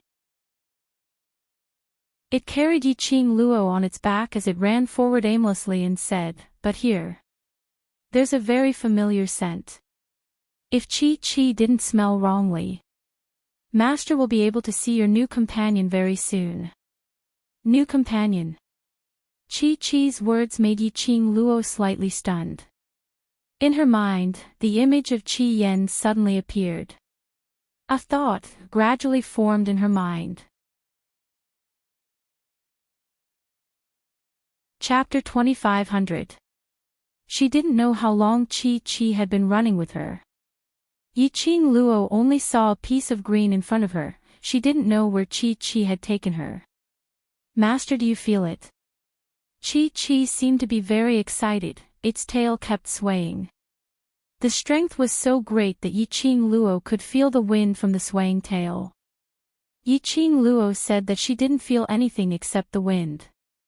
Chi-Chi's mood suddenly lost a lot. You really don't feel it? Yi-Ching Luo facepalmed. What did Xiao-Chi want her to feel? Could it be a call prompt? Chi-Chi leaped and seemed to be circling around something, striding its limbs again. Strange, how could Master not feel it? After several laps, Yi-Ching Luo expressed a face of confusion. You stupid tiger. A clear voice sounded out of thin air. Chi-Chi's tiger body shook. Little Chi-Chi. If you say Chi-Chi is stupid, Chi-Chi will. Chi-Chi's little voice was soft and cute. After holding it for a long time, Yi-Ching Luo thought that Chi-Chi would fight back with great lethality. Only to hear Chi-Chi roaring angrily, Chi-Chi also wants to call you stupid bird. Yi-Ching Luo. My Chi-Chi is amazing, worthy of being her family's pure and lovely little thing. I said you are stupid, you still don't admit it. Chi Yan's disdainful voice, with arrogance, what do you want the ugly woman to feel? She is not a sacred beast. Yi-Ching Luo. She had already become her war pet. Could she show some respect to her as a war pet? Chi-Chi whispered, woo-woo, seemed to be very wronged by Chi Yan's scolding. The woman who was ignored by the two sacred beasts, cleared her throat and rubbed Chi-Chi's head with her little hand. Don't talk in riddles, what do I need to do? Let's hurry up. Listening to the conversation between Chi-Chi and Chi Yan. Obviously, these two people knew where they were. Chi Yan snorted, his tone was full of disgust. Stupid tiger, don't follow the ugly woman, just throw her down. Chi Yan didn't show up, still in the pet space. But just listening to its tone, Yi-Ching Luo could almost imagine the arrogant and disdainful look on Chi Yan's face. Yi-Ching Luo expressed that as the owner of a Tsundere war pet, it was really too sad. Throw her off.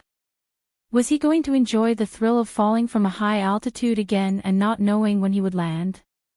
Chi-Chi, don't be influenced by Qiao Jiao. My Chi-Chi loves you the most. Yiqing Luo was just about to hug Chi-Chi's neck to express Chi-Chi's gentleness and not to be in cahoots with a certain arrogant bird. However, before he could finish his words, her body felt light, and then she fell from the sky as she was familiar with it. Chi-Chi really threw her down from her back. Didn't you say not to learn bad things from Qiao Jiao? Why was Chi-Chi so obedient to Qiao Jiao? Yiqing Luo had yet to gather her profound energy again. Then, he felt a powerful force coming down on him. Her pupils reflected an extremely gorgeous green brilliance. Bang! That ray of jade light fiercely crashed onto Yiqing Luo's body. Yiqing Luo only felt a strong numbing pain all over her body. Her vision turned black and she fainted. Chi-Chi, who was standing by the side, stared at Yiqing Luo, who was wrapped in a piece of jade light, worriedly. The current Yiqing Luo, suspended in midair. Numerous jade lights entangled her bit by bit. Chapter 25:01. It's all right. Qi Yan replied indifferently, if she can't even bear this bit of power, then what qualifications does she have to be our master? Chi-Chi's eyes widened as it shook its head in disapproval. Little Chi-Chi, what you said is wrong. No matter what master is, or how powerful she is Chi-Chi's master. It was not because of its master's ability that it became its master's battle pet. It really liked its master. It was willing to stay by its master's side and protect her. Qi Yan didn't speak again for a moment. Chi-Chi was a little angry because of what Qi Yan said earlier and didn't want to bother with Qi Yan anymore. It stared at its master without blinking. Like a knight, guarding its master. Yiqing Luo was in a daze.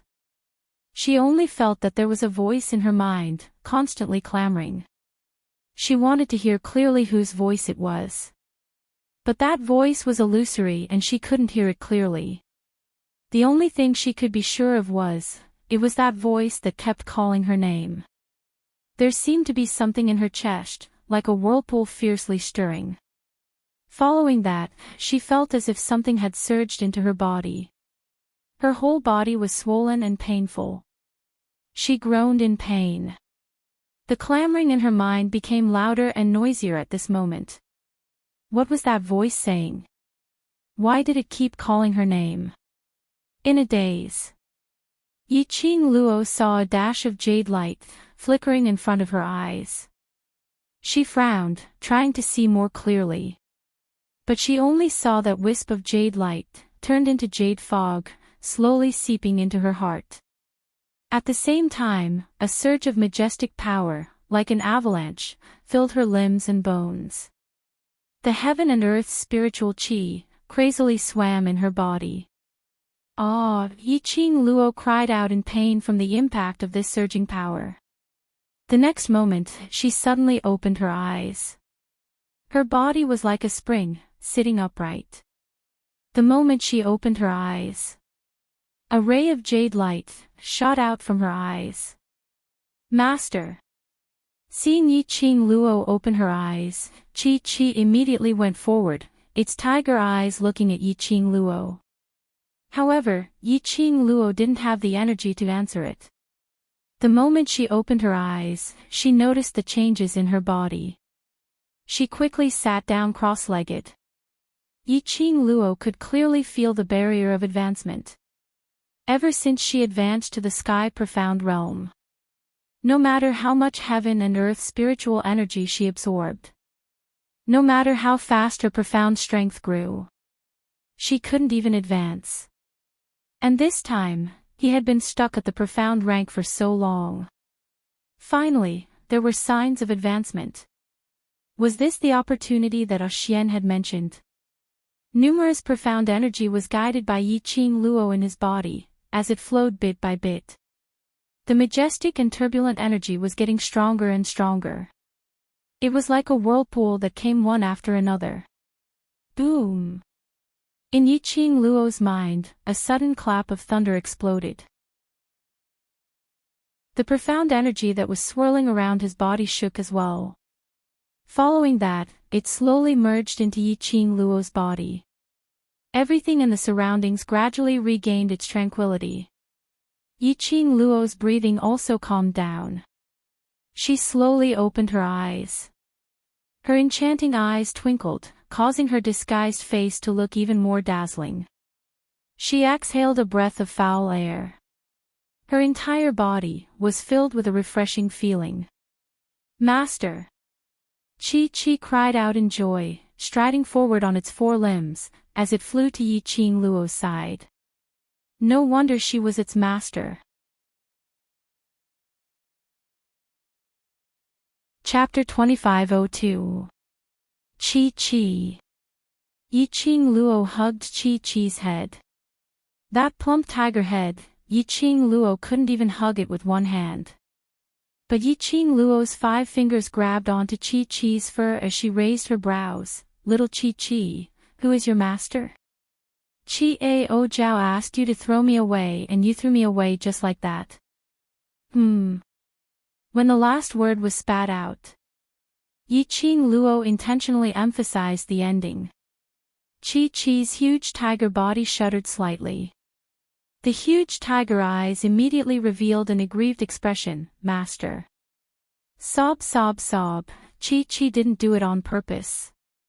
Her childish voice was filled with a sense of grievance. Saying that, it even used its head and rubbed against Yiqing Luo's body bit by bit. A tiger as huge as a mountain was acting cute in front of her.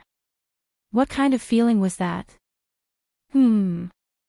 Yiqing Luo expressed that she had raised a big cat. Speak. Why must you listen to Ao Jiao? Yiqing Luo's heart was softened by Chi's cute actions, but she pretended to be angry on the surface.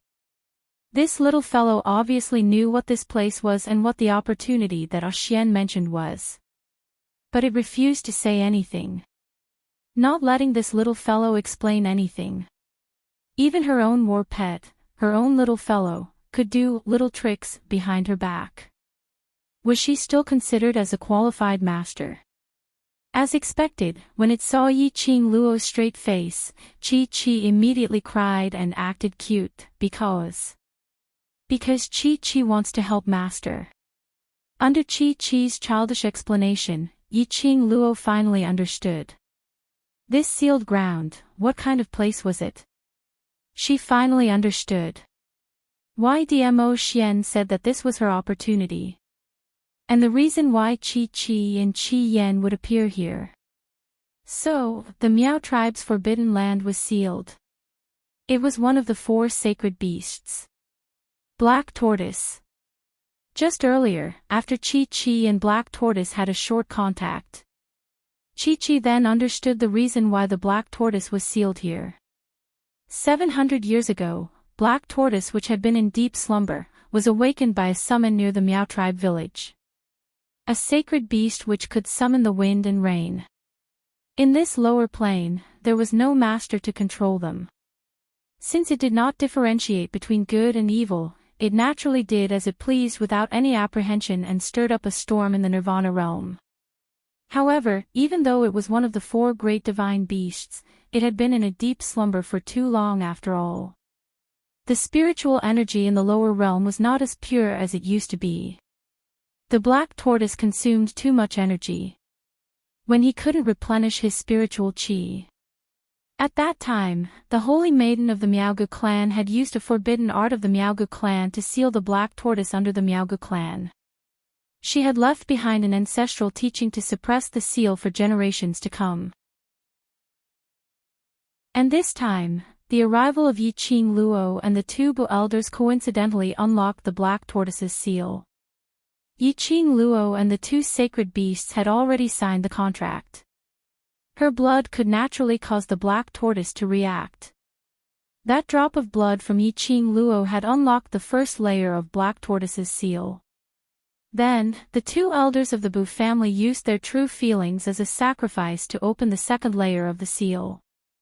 He successfully awakened the Black Tortoise. And because of that, there was that scene earlier. So to say. You listened to Chi-Ao Jiao's words and threw me down, just to let me contract the black tortoise. Yi-Ching Luo understood the meaning behind Chi-Chi's words. Chi-Chi valued her, just like how she valued Chi-Chi. Chapter 2503. I'm not contracting the black tortoise either, Chi-Chi mumbled softly. The black tortoise's temperament is different from ours. It doesn't differentiate between good and evil. Everything depends on its own preferences. Yi-Ching Luo pinched Chi-Chi's ears. In that case, you're not sure if black tortoise will accept me, so you threw me down. Chi-Chi blinked its intelligent tiger eyes. Chi-Chi believes that as long as its master, he will definitely be able to find the black tortoise. Saying that, he carefully sized up Yi-Ching Luo's expression. Seeing that Yi-Ching Luo's expression didn't change, he hurriedly added another sentence. Master can even contract that bad-tempered little Chi-Chi, so it shouldn't be a problem for you to contract black tortoise. After the little guy woke up, his ability to act coquettishly and flatter had increased. Yi-Ching Luo pinched Chi-Chi's face and didn't continue to argue with Chi-Chi over this point. Instead, she grasped the main point of Chi-Chi's words and asked, You said you found the black tortoise. Found, what do you mean? Chi-Chi said that she had succeeded. But Yi-Ching Luo didn't sense the presence of the black tortoise in the pet space. Furthermore, she could not even sense the black tortoise's aura. Therefore, she did not contract the black tortoise. Only half of the black tortoise's soul is sealed here. Chi-Chi lowered her head and said softly. Half a soul. Yi-Ching Luo suddenly recalled that when she was in a daze, she saw a smear of jade-green fog. Could that be the black tortoise's soul? Chi-Chi seemed to have seen through the doubt in Yi-Ching Luo's heart as it nodded its big tiger head. Black tortoise has accepted Master, that's why it willingly sent its soul into Master's profound heart jade. It was no wonder that after the green mist entered her heart, she felt that powerful force almost burst her meridians. She was promoted. It was also because he had absorbed the black tortoise's soul. Master can first use the profound heart jade to nurture the black tortoise's soul. When you find the other half of the black tortoise's soul, Master can form a contract with the black tortoise. There was a trace of excitement in Chi-Chi's voice. Yi-Ching Luo raised her hand and gently pressed on the area where her heart was. He sensed the extremely quiet soul within the profound heart jade. She sighed.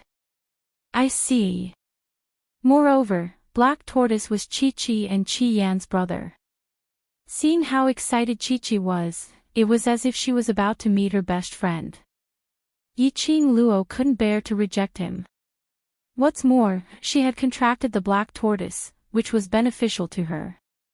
However, Yi-Ching Luo recalled that Jun Qingwu had once told her about another way to head to the upper realm. Now, the three sacred beasts were all in her hands. In other words, even the heavens were helping her make the choice. He helped her choose, to collect the sacred beast beads and open the path to the upper realm. Master, the Black Tortoise's soul is already in your profound heart jade. The Miao tribe's seal has also been broken. Very soon, this place will collapse. Chi-Chi will bring you out of here first. Chi-Chi used her head to nudge Yi-Ching Luo and reminded her. Yi-Ching Luo nodded and quickly leaped onto Chi-Chi's back. Rumble. Almost at the same time, a violent earthquake broke out in the surroundings. Countless explosions rang out. Chi-Chi's four limbs moved as it sprinted upwards. Boom! Yi-Ching Luo felt something collapsing behind her. For some reason, she turned around to take a look. Chapter 2504. That stone statue was extremely huge. It was at least one size bigger than Chi-Chi's current form. It looked like a huge tortoise, its entire body was wrapped in a hard tortoise shell. The most horrifying thing was, on that huge tortoise shell, there were two snake-like and dragon-like things. Boom boom, it was another earth-shattering sound. The stone statue broke apart and fell down. Yiqing Luo saw it. That pair of jade-green eyes was especially bright in the jade light. Bam! Yiqing Luo only felt a gust of bone-piercing wind brushing past her face. The body that was sitting on Chi-Chi's back was flung out violently. Qing Luo. A few familiar voices rang in her ears. Immediately she saw a slender figure flying over and catching her steadily. The impact of Yiqing Luo being flung out was rather strong. Both of them retreated more than 10 meters before they managed to stabilize themselves. Yiqing Luo felt a little dizzy as she shook her head and raised her eyes. She met with a cold and beautiful face. Little Wu Wu. Yiqing Luo smiled. Jun Qing Wu's face was icy cold as she let go of her hand. Steady yourself. Yiqing Luo felt that this attitude was like a domineering CEO. Her feet were standing on the ground. She could feel the real feeling of standing on the ground. Yiqing Luo finally had a feeling of being revived. After she stabilized herself, she immediately sensed Chi-Chi's direction. Chi-Chi, are you all right? The moment they came out of the Forbidden Grounds. The Forbidden Grounds exploded automatically. This caused a human and a beast to be flung out. Chi-Chi's body was huge and the sacred beast's agility was hundreds of times stronger than a human. After it was flung out, it quickly stabilized itself. Just as it was about to catch its master. But it discovered its master was being carried in the arms of a beautiful sister. Chi-Chi blinked its tiger eyes in shock. Master is with the beautiful sister behind the overlord's back. Yiqing Luo, huh? Jun Qing Wu. The surrounding crowd. Ha ha ha. Chi-Chi, go back and have a good rest. Yiqing Luo felt that the little fellow's words were too shocking and decisively recalled Chi-Chi back into the pet space. Not long after Chi-Chi woke up. He had also spent too much energy in the forbidden area. He returned to the pet space. Yan Xiaoyi and the others crowded around. Qing Luo, are you all right? The few of them surrounded Yiqing Luo and sized her up. After confirming that there were no wounds on Yiqing Luo's body, he was finally relieved. Outside of the crowd, Gue Wu glanced at Yiqing Luo indifferently. Promoted? Does this mean that you've already gotten the opportunity that Dizun mentioned? Gue Wu's words. Only then did everyone realize. Yiqing Luo's entire temperament had another layer of rebirth. That pair of charming eyes was still clear and enchanting, but there was a trace of unfathomable brilliance in them. Yan Xiaoyi was so shocked that her mouth was agape. My God, Qing Luo, you're simply too abnormal. How long has it been? You've advanced a grade again. One must know that Yiqing Luo was a sky-profound cultivator. The sky-profound realm could be said to be the god realm in everyone's mind. Advancing to the next rank was much more difficult than advancing to the next rank. Yiqing Luo actually advanced again. This group of ordinary people had been devastated to the point that they had nothing left to live for. Yiqing Luo nodded and raised her eyes to look at the indifferent Gue Wu. I have something to ask you. Gue Wu saw through Yiqing Luo's thoughts. Want to ask about the Overlord? Chapter 2505. Yiqing Luo had always known that Gue Wu was absolutely not just a martial arts fanatic from the lower realm, or a grandmaster who guided his students. Dmo Xian was mentioned. Even Yan Xiaoyi fell silent. Yiqing Luo saw that the few of them didn't look too good. Her heart sank. Suddenly, he recalled the scene of Dmo Xian disappearing in the Forbidden Land. Her heart tightened, and when she opened her mouth again, her voice was a bit hoarse. Did something happen to Ah Xian? Otherwise, Ah Xian would not have left her at that time. When Ah Xian was in the Forbidden Land, something was obviously wrong. His entire person was like a gust of wind, disappearing into thin air. something did happen. Gue Wu did not beat around the bush. Yiqing Luo's heart thumped fiercely as her complexion instantly turned pale and her petite body unconsciously swayed. What nonsense are you talking about? The Overlord's brother-in-law is not in trouble. Kitty Lee couldn't bear to see her own sister in such a state as she immediately struggled out of Zhou Mo's restraint, wanting to comfort Yiqing Luo. Zhou Mo tightened his arms, narrowed his phoenix eyes, and whispered in her ear, "Little wild cat, be good and let me hold you. Don't talk, okay?" The rising tone of his voice had a devilish charm to it. Kitty Lee's ears were sensitive, so when Zhou Mo's warm breath brushed past her, her delicate body immediately went soft. She blushed and hit his arm. "Frivolous man, let go of Kitty Lee. Kitty wants to accompany big sister. You said it yourself. Dizun is fine. Won't she be more worried that something has happened to Dizun if you're in such a hurry to accompany her?" Zhou Mo raised his eyebrows. Kitty Lee was stunned and bit her lower lip. In the end, she stopped struggling and looked at Yiqing Luo seriously. "Sister, Overlord brother-in-law is really fine, he wouldn't bear to make you unhappy." Yiqing Luo closed her eyes and waved away the image of Dmo Xian's disappearance that kept replaying in her mind. "Master Gue Wu, the Xian who accompanied me in the forbidden area just now, isn't the real Xian, right?" Actually, when Dmo Xian disappeared, she already had a trace of conjecture in her heart. However, she deliberately buried all her guesses in the bottom of her heart and pretended not to notice. "Yes." Gue Wu's reply was straightforward, concise and comprehensive, as he calmly told her about the matter regarding Dmo Xian and his doppelganger. Yiqing Luo quietly listened to Gue Wu's words. The expression on his face was very calm. However, every single word that Gue Wu said, every single sentence, Yiqing Luo's heart felt as though it was pricked by needles. He actually left a trace of his consciousness in her pendant to protect her. From start to finish, he had never left her side. Compared to the Nirvana realm, the place he was heading to was the upper realm. It was such a dangerous place. He was still taking such risks.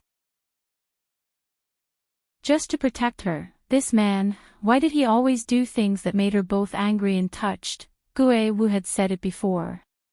In the forbidden area, Dmo Xian had already exhausted a lot of energy to contend against the seal power set by the Miao tribe's ancestors. Then, in order to protect her, he safely entered the sealed land. Moreover, it consumed a large amount of his own strength. In other words, when Dmo Xian disappeared at the end, this was the last trace of his remaining consciousness and strength in her. Ever since they entered the seal, Dmo Xian had been using his strength to block the swallowing of the seal's power. He knew that with Qi and Qi Yan around, Black Tortoise's seal power could not hurt him at all. He had exhausted all his strength. Chapter 25:06. That silly man just wanted to spend more time with her. The doppelganger was damaged. His body would also be damaged, all of his power was spent on the seal. Would his real body in the upper realm affect the things he handled in the upper realm? The more Yiqing Luo thought, the more her heart trembled. Qing Luo. Yan Xiao Yi saw Yiqing Luo not speaking for a long time and her pair of eyes had already turned red as she called out softly with heartache. Yiqing Luo blinked her eyes as she pushed back the sour feeling in her nose. "I'm fine, if I were him, I would also do the same." That was right, if it was her. In order to spend more time with Dmo Xian, she would make the same choice. She understood Dmo Xian's choice. It was just that her heart ached for him. Her heart ached, and she missed him. "Let's leave this place first, this is the Miao tribe after all." Qiao Jin looked around. Perhaps it was because this was a forbidden place for the Miao tribe. Such a huge commotion had occurred. Not a single Miao tribesman came over. I'm not leaving, Miao Yi said in a choked voice. She clenched her fists tightly, her bloodshot eyes burning with the flames of hatred. I want to kill Miao Yixiong and avenge the people of Bu village. Yiqing Luo thought of those two old men. In order not to drag her down, they resolutely chose to leap into the seal. She took a deep breath and looked at Miao Yi calmly. If you want revenge, you have to live. Miao Yi's body trembled and tensed up. Let's go. After Yiqing Luo finished her words, she didn't wait for the others to react as she walked towards the exit of the Miao tribe. Yan Xiao Yi and the rest followed a few steps forward. He couldn't help but turn his head to look at Miao Yi, who was standing on the spot with her fists tightly clenched. He opened his mouth a few times, wanting to call out to Miao Yi. But looking at Yiqing Luo's departing back view without hesitation. In the end, he didn't say anything and turned around to chase after Yiqing Luo's footsteps. After walking for about the time it takes for half an incense stick to burn, the sound of hurried footsteps came from behind them. Very quickly, that man chased up to Yiqing Luo and opened up his arms, blocking her path. Big Sister Luo, I beg you. Avenge the people of the Bu family village. Miao Yi's bloodshot eyes stared at Yiqing Luo without blinking. Sister Luo was right. If he wanted revenge, he had to stay alive. With her own strength, it was impossible for her to kill the Miao tribe leader. He would only be throwing his life away. She knew, the only person who could help her was Sister Luo. Yiqing Luo stopped in her tracks as her gaze fell firmly onto Miao Yi. Her gaze was like a torch, as if she could see through Miao Yi's soul. Miao Yi felt a little uneasy under his gaze. After a long time, he finally heard Yiqing Luo opening her mouth. Even if you don't mention it, I will take revenge for the Bu family village. Miao Yi's outstretched arms stiffened. Then, he slowly lowered his head, no matter what. Thank you. Don't you want to take revenge personally? Yiqing Luo lowered her eyes and looked at the depressed girl. Miao Yi's eyes brightened, but soon dimmed again. I want to, but I can't. There's no such thing as whether I can or cannot, only whether I want to or not. Yiqing Luo interrupted Miao Yi's words. As long as you want, I can let you take revenge personally, and let the Miao Gu family be consigned to eternal damnation. But I have a request. Hearing Yiqing Luo's words, the light in Miao Yi's eyes grew brighter.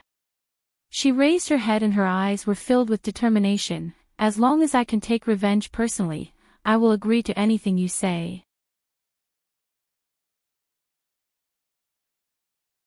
Chapter 2507. The group returned to the Peach Blossom restaurant. Seeing so many old friends in the Heavenly Academy, Peach was naturally excited and arranged a good room for everyone. Yiqing Luo also found out from the few of them what happened in the Heavenly Academy after she left. Everything was as she had expected. The headmaster of the Heavenly Profound Academy was removed from his position. Furthermore, he was forcefully sent to the South Wave continent by the headquarters and imprisoned in the headquarters to suffer. Regarding this news, Yiqing Luo wasn't surprised.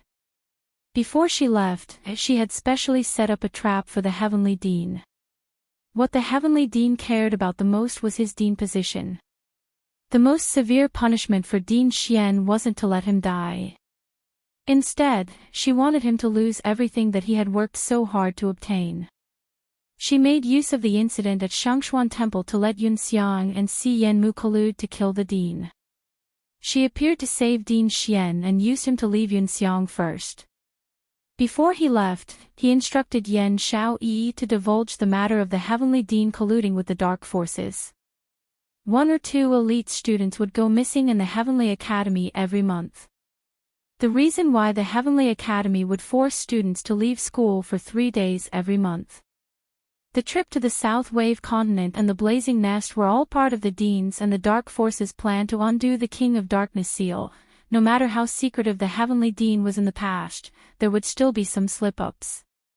Coupled with some evidence which Yi Qing Luo had intentionally forged. Truth and falsehood, the Heavenly Dean would definitely be destroyed. Then, has the headquarters mentioned who the newly appointed Heavenly Profound Principal is? Yi Qing Luo asked with a smile after she heard everyone's words. Yan Xiaoyi's face was full of smiles as she blinked her eyes mysteriously. Guess. It's definitely someone you wouldn't expect. Yi Qing Luo raised her eyebrows and confidently said, "It's Master Gue Yu." Yan Xiaoyi's eyes widened as she covered her eyes and fell into Qiao Jin's embrace. "Can't you let me play mysterious for once?" "How did you know it was Dean Gue Yu?" Yi Qing Luo smiled. Ever since she set up a trap to destroy the Heavenly Dean. She had already predicted that the next president of the Heavenly Academy would be Old Man Gue Yu. Yi Qing Luo felt it. Old Man Gue Yu had special feelings towards the Heavenly Academy. If it was Gue Yu, the Heavenly Academy would continue to be at its peak and sit firmly on the honor of being the best academy. Yes, the new dean is Dean Gue Yu. Yan Xiaoyi looked at Yi Qing Luo's unfathomable smile as she rubbed her head against Xiao Jin's shoulder with a bored look. The main courtyard has also agreed to let Dean Gue Yu take on the role of Heavenly Dean, and the Dean certificate has also been handed over to Dean Gue Yu. Xiao Jin stroked her head, his eyes filled with love. Following that, his gaze slowly shifted onto Yi Qing Luo. "I heard that Dean Gue Yu and the previous dean were best friends. Did you know about this long ago? Otherwise, how could Yi Qing Luo be so sure that Old Man Gue Yu would take over the position of the former director?" Yi Qing Luo nodded. "Ever since Teacher Gue Yu came to our devil class as a teacher, I already knew that there was a deep past between Teacher Gue Yu and the previous director." "Yes. I heard that when Dean Gue Yu wanted to be a teacher in the devil class, the previous dean refused to let go no matter what. In the end, it was Dean Gue Yu who agreed to do something. Dean Gue Yu almost lost his life and the previous dean then allowed Dean Gue Yu to be a teacher in the devil class."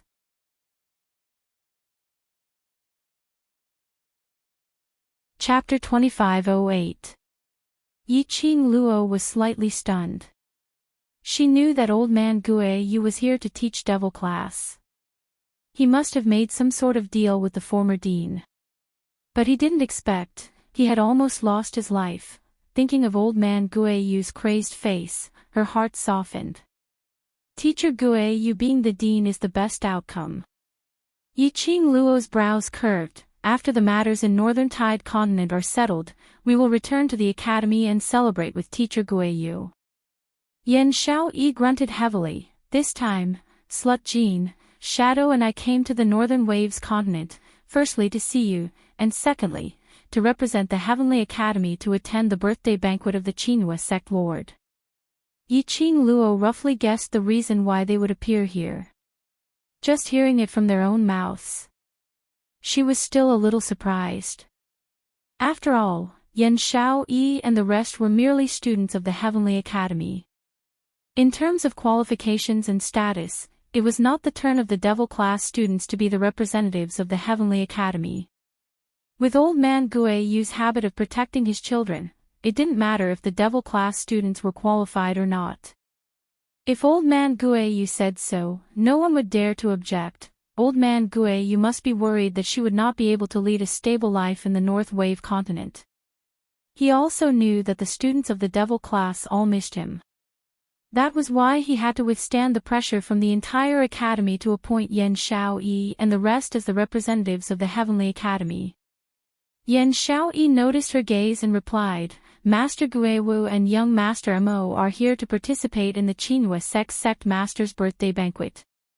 Guiyu was worried that the three of us might encounter danger, so he asked Master Guiwu and young Master Mo to accompany us. Yi Qing Luo raised her brows as her gaze turned into a teasing one.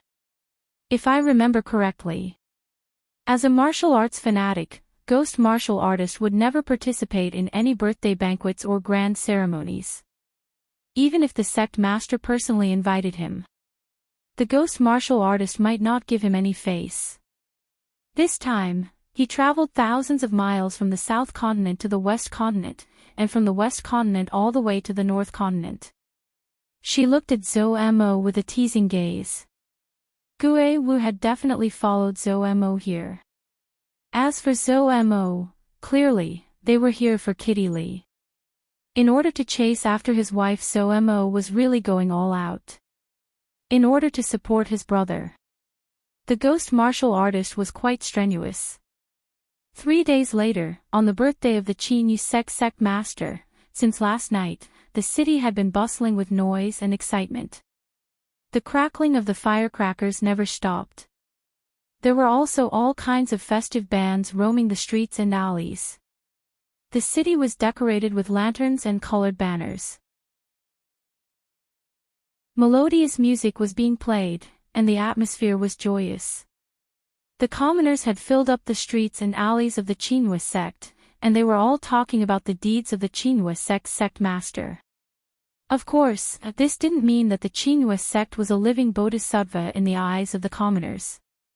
But because, today, all the nobles and officials from different continents would gather in the Joy City. They naturally wanted to let the people of the other continents see the respect they had for the Qinhua sect. Every commoner had the heart to protect their own continent. They were all unwilling to let the people of other continents look down on their own continent. As a result, the citizens cheered even more fervently. Of course, there were also people from other continents who came to the Northern Wave continent to attend the birthday banquet. He had also put in a lot of effort to highlight the prosperity of his continent. On the streets, all kinds of luxurious carriages and top-grade horses galloped about.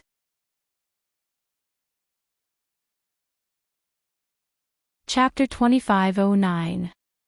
Although the street was crowded, people still lined up in an orderly manner. After all, everyone wanted to maintain their elegance and quality, so as not to be criticized. Giving way to each other was courteous and respectful. However, such a peaceful appearance. It was broken after the arrival of a group of people. There were about 30 people in that group of people. The guards were dressed in glittering golden clothes, and the weapons in their hands were so sharp that they could blind people's eyes. Surrounded in the middle by the guards was an extremely luxurious and noble carriage. Above the carriage, there was a white veil. In the haze, there was an enchanting figure. This group of people walked extremely proudly, with their heads held high and their chests puffed out, and their steps were powerful. If it was any other time. From the looks of it, this pair of people had a mighty aura that made people envious. But on this occasion, they were all high-ranking officials and dignitaries from various continents. Their attitude was simply a joke. This was especially true for this group of people. They were charging forward without any misgivings at all. They had a posture of, "I am opening this road, everyone get out of the way." Although the distinguished guests from other continents were unhappy, in order to maintain their demeanor, they naturally took the initiative to make way. But this behavior of maintaining demeanor, in the eyes of this group of people, that was, everyone was afraid of their power. The common people already couldn't help but whisper to each other. "What kind of big shot is that? They look very arrogant." That's right, why are so many distinguished guests making way for them? Some people guessed the identity of that group of people. Some people sneered disdainfully. What big shot? I think they don't know what is polite at all. That's right, putting on an air of supremacy, they really think they are big shots. This extravagant and exaggerated posture, no matter how you look at it, it's just pretentious. Soon, someone recognized the flag at the forefront of that group of people. Look, that's the symbol of the East Continent's royal family. This group of people is the representative of the East Continent's royal family. So it was the royal family, no wonder they were so arrogant. But this was the North Continent. Moreover, many royal family representatives from other continents had also come. He had never seen any other royal family being so rude, had he? Furthermore, the representatives of the East Wave Continent's Jade Dome sect were still obediently lining up and entering the Joy Clan palace in an orderly manner. What right did the royal family have to be so arrogant? However, today, the Qinghua city was bustling with activity. The voices of the commoners were drowned out by the music. Lan Ling Nuo, who was sitting in the carriage with a graceful posture, did not hear the criticism of the commoners outside. Through the white veil, she could see countless high officials and dignitaries making way for her. Some of the commoners were even talking about the East Wave imperial family. Lan Ling Nuo thought that it was because the power of the East Wave continent was overwhelming and everyone was afraid of the Lan family. In his heart, he felt more and more pleased. Lan Ling Nuo had grown up in a situation where everyone doted on her. Especially her beautiful face. Her life on the East Wave continent was smooth sailing. Even if he went to the West continent and entered the academy. She was also a fairy who was held in the palm of others' hands and respected. Because of this, Lan Ling Nuo didn't think that these people were being courteous to her because of courtesy, but because they were afraid of her identity as the East Wave's imperial family. Little did she know. Among the many distinguished guests.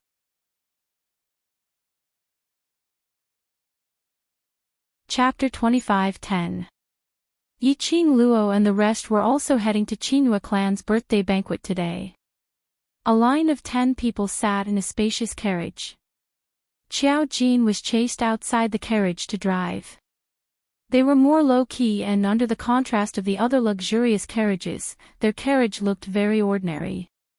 Because of that, no other guests in the queue came forward to strike up a conversation. They were happy to be idle. Yiqing Luo lifted the curtains and took a look at the carriages beside the carriage, truly worthy of being one of the 4 major sects, Qinyu sect. Just a birthday banquet and so many people are attending. I wonder if the Qinyu sect's manor can accommodate so many people. Looking at the sea of people, Lin Fan felt a chill down his spine. Yiqing Luo expressed that Yi Tianquang had really played Three Springs sect to waste. They were obviously one of the 4 major sections. Although Yi Tianquang's birthday banquet was also very lively, but those who came were all small families and couldn't be seen in public. Without comparison, there would be no harm. In future, Feng Yu's birthday banquet will be even more lively than Qinghua clan's. Yan Xiaoyi also stuck her head out to look outside the curtain. I don't wish. Yiqing Luo hurriedly shook her head. Yi Fengyu's birthday banquet was so extravagant. As the elder sister, wouldn't she be exhausted to death? Yan Xiaoyi burst out laughing. Outside the curtain, the carriages were crowded and it was too dangerous to stick her head out. Qiao Jin pressed Yan Xiaoyi's head and pushed her back into the carriage. In order to prevent Yan Xiaoyi from doing anything dangerous, he started a topic. You're attending Qinghua clan's sovereign's birthday banquet because the person who helped class monitor to suppress the poison is also there. Based on Yiqing Luo's character. This kind of occasion was troublesome. And Yiqing Luo's changed face had become famous on the first day she arrived in the northern continent. If she appeared at the sovereign's birthday banquet, she would probably stir up another storm. Most importantly, for this birthday banquet, the Miaogu family would also be there. Yiqing Luo should take this opportunity to overturn the Miaogu family. They didn't expect Yiqing Luo to follow them to the birthday banquet. They had no choice but to admit that Devil Class's bunch of brothers had interacted with Yiqing Luo for a long time, so they had more or less figured out Yiqing Luo's character. Eldest young Miss Miao has been poisoned by me and needs my antidote. I think today she will take the initiative to beg me. Yiqing Luo's pink lips curved upwards as a crafty cold arc flashed past her eyes. Eldest young Miss Miao is able to suppress the class monitor's venom. Qiao Ji knew that Yiqing Luo definitely had an ulterior motive for attending the birthday banquet. It seemed like the sect leader of the Qinghua sect's birthday banquet was going to be spectacular. Yi Qing Luo shrugged her shoulders. I don't know about venomous spells, so I don't know how good eldest Miss Meow's venomous spells are, but... She paused, and a meaningful look appeared on her face. Then, his gaze fell on Miao Yi, who was sitting in the corner with her head lowered and in a daze. The few of them followed Yi Qing Luo's line of sight. Miao Yi was immersed in her own thoughts and did not notice.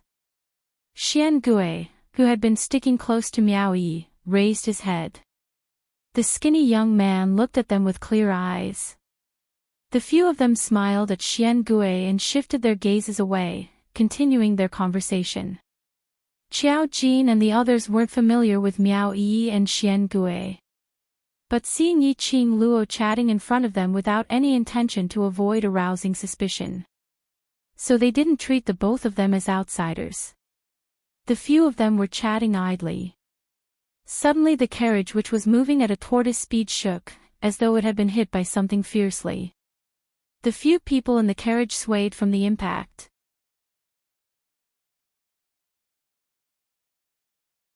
Chapter 25:11. Xian Gui immediately hugged Miao Yi's waist as his face flushed red. Second. Yi, are you alright? Miao Yi shook her head as she raised her head in a daze. What's the matter? Did you collide with someone else's carriage? Qiao Jin's icy cold voice was heard from outside the carriage. The troublemakers are here. Looking for trouble. Yi Qing Luo's brows rose when she heard that. We're so low profile and there's still someone looking for trouble. Yi Qing Luo's voice had just ended. An ear-piercing roar was heard from outside the noisy carriage. How dare you? Do you know who's in the carriage? How dare you block the way? This guard's words were extremely arrogant. Qiao Jin scoffed as his voice was filled with coldness. No matter what your identity is, in this Qinghua city, you're just guests attending Qinghua sect's sovereign's birthday banquet. Moreover, you were the one who barged in and knocked into my carriage. I didn't ask you for compensation, but you're biting me instead. Speaking of this, Qiao Jin's tone became even more disdainful. I'm rather curious, what's your identity, to have such a big face? You. How dare you? The leading guard's face flushed red as he raised the long spear in his hand and pointed it at Qiao Jin. Barging in all the way. All the officials and dignitaries automatically gave way to them. The guard's self-confidence started to swell. Especially when they saw such an ordinary carriage, they treated it as some small powerhouse who came over to freeload. What's the matter? Lan Ling Nuo's impatient voice was heard from the carriage. Haven't you already submitted the invitation? Still not going in?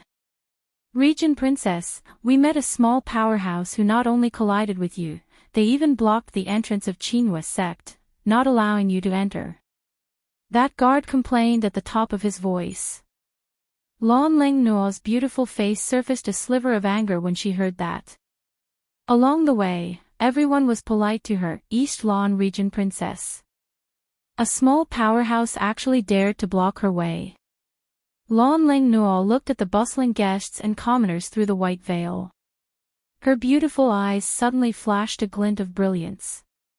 That's right, now was the time when it was bustling with noise and attention. She revealed herself at this moment. Let the people from all the continents see her beauty, she would definitely attract countless men who would go crazy for her. As she thought this, Lan Ling Nuo adjusted her state of mind in the carriage.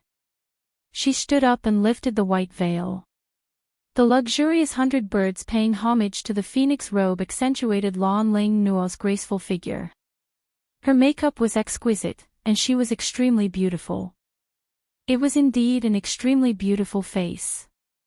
His appearance had indeed attracted the attention of many distinguished guests and commoners. However, the moment Lan Ling Nuo opened her mouth, she destroyed her eyebrows. Where did this small force come from? Don't they understand the principle of first come, first served? It's no wonder that they're just a small force that can't even be shown in public. Lan Ling Nua had a haughty look as she glanced at the extremely ordinary carriage with disdain. His heart also relaxed. The disdain in his eyes deepened. Riding this kind of carriage to attend the Qinhua sect master's birthday banquet? It was obvious that he was a small fry with no power or status. How dare he block the path of the dignified Eastern Wave County Lord? However,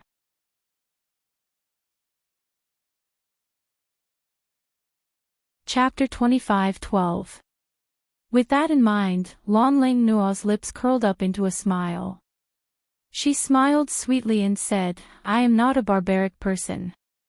Seeing that you are only a small force and don't know the rules, I will not argue with you. You have offended me. She paused for a moment, then continued with a smile, what about you? All of you, get out of the car. Kneel down and kowtow in front of me to apologize. I'll forgive you for your rudeness this time. As Lan Ling Nua spoke, she couldn't help but praise herself for being so kind-hearted. She wanted everyone to think that she, the Princess of East Wave, was not only beautiful, but also kind-hearted. She wouldn't hold it against such lowly people. However, she didn't know that her current behavior had already aroused the disgust of most people. Those who had an invitation and could attend the birthday banquet of the Qinhua sect leader were either rich or powerful. They were all people of the upper class. How could a little girl like Lan Ling Nua be able to fool them? Look at Lan Ling Nua, who was pretending to be gentle. She couldn't hide the arrogance and haughtiness in her eyes. It didn't match the fake gentleness she was pretending to be. Especially since Lan Ling Nua had appeared, she had been arrogant, despotic, and arrogant. She treated everyone's modesty as a matter of course. She was really annoying. She didn't know why the ruler of the East Wave continent would send such a useless princess to represent the royal family. Wasn't she afraid of losing the face of the East Wave continent's royal family? Xiao Jin frowned. He clearly wasn't in the mood to argue with Lan Ling Nua. A good dog doesn't block the way. Get lost. Lan Ling Nua's arrogant face froze. She was already trying to be kind and forgiving of these lowly forces. This lowly driver actually called her a dog and even shouted at her. Since young, where wasn't she, Lan Ling Nua, pampered at the top of everyone's hearts? Lan Ling Nua was so angry that her face darkened. She couldn't maintain her dignified and gentle expression any longer. How dare you? You're just a driver, how dare you speak to me like this? Call your master out for me. The guards behind her saw that their princess was angry. Immediately, 2 strong guards walked quickly toward the carriage. The people in the carriage, get down from our princess. One of the guards stepped onto the carriage and pulled open the curtains. He was about to reach out and drag the person away. Xiao Jin saw that the guard was using brute force and did not stop him. Instead, he dodged to the side. Lan Ling Nua couldn't help but laugh out loud. A cowardly groom. After being frightened, all his temper was gone. Just a moment ago, he even dared to insult her, the Eastern Wave County Lord. After she taught the owner of the carriage a lesson, she would also teach the coachman a lesson. Ah! A blood-curdling scream rang out. A figure flew out from the ordinary carriage. Most of the distinguished guests who were spectating were profound practitioners or had countless experts by their side. The moment his figure flew out, he immediately moved away. The figure landed heavily on the ground. Everyone fixed their eyes on him and saw that he was actually a guard dressed in a dazzling outfit. Lan Ling Nua was stunned. She didn't expect that the person in the carriage would dare to attack her after knowing her identity. He was so angry that his face turned pale. He immediately ordered the other guards to use brute force to destroy the carriage. It was very crowded. All the distinguished guests were in a hurry to enter the Joy Clan residence and take their seats. They weren't in the mood to watch the unreasonable pestering of the Eastern Wave County Lord. Especially now, the Eastern Wave County Lord and the owner of the carriage were blocking the entrance of the Joy Clan residence. Lan Ling Nuo didn't have any intention of stopping. Instead, she became more and more aggressive.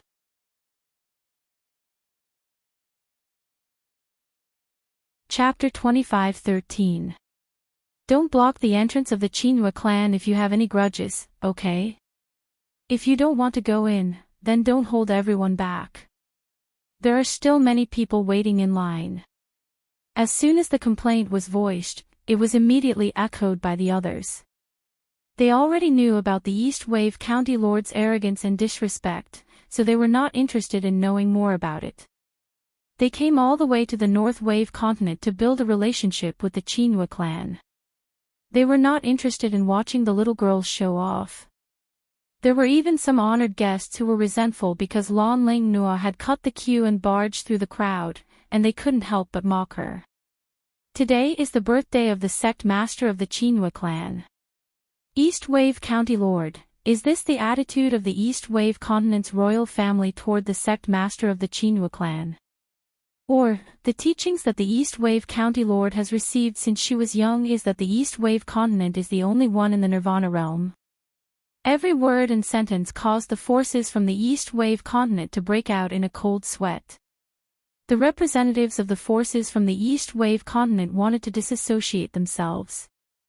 However, Lan Ling Nuo frowned her beautiful face and looked at the surrounding guests with an aggrieved expression. It was this lowly force that offended me. It's their fault. Why do you keep blaming me? As she spoke, her eyes turned red. He had a pitiful look on his face. This expression, coupled with her exquisite and beautiful face, was indeed an alluring stunner. It could indeed arouse the protective desire of men. However, Lan Ling Nuo was still trying to use her beauty to absolve herself from the blame at this critical juncture when she had incurred the wrath of the public. That would be a big mistake. Even if some forces were attracted by Lan Ling Nuo's beauty, think about her arrogant personality, look at her pitiful appearance now. No matter how you looked at it, it felt very awkward. Especially since Lan Ling Nuo's actions had offended a large number of noble ladies.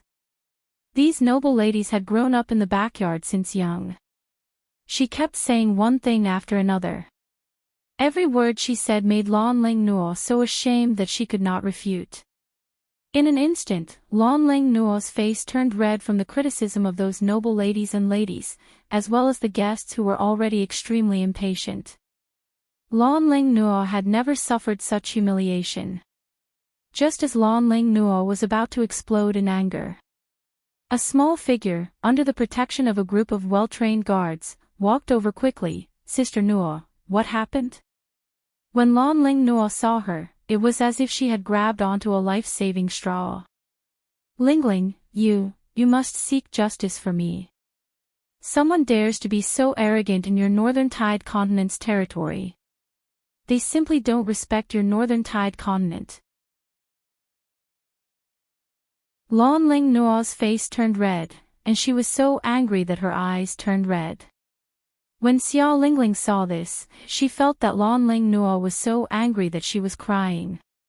He recalled the scene of Lan Ling Nuo saving him at the Peach Blossom restaurant. Xiao Lingling immediately held Lan Ling Nuo's hand tightly. This time, it was her turn to protect elder sister Nuo. She raised her head, and her small face was filled with displeasure as she glared at those people. You are all reputable people from various continents. Don't you feel embarrassed bullying a little girl like this? Everyone had been waiting at the entrance of Qinhua clan residence for a long time. They were blocked at the entrance, and they could only watch as Lan Ling Nuo threw a tantrum. They had long suppressed their displeasure in their hearts.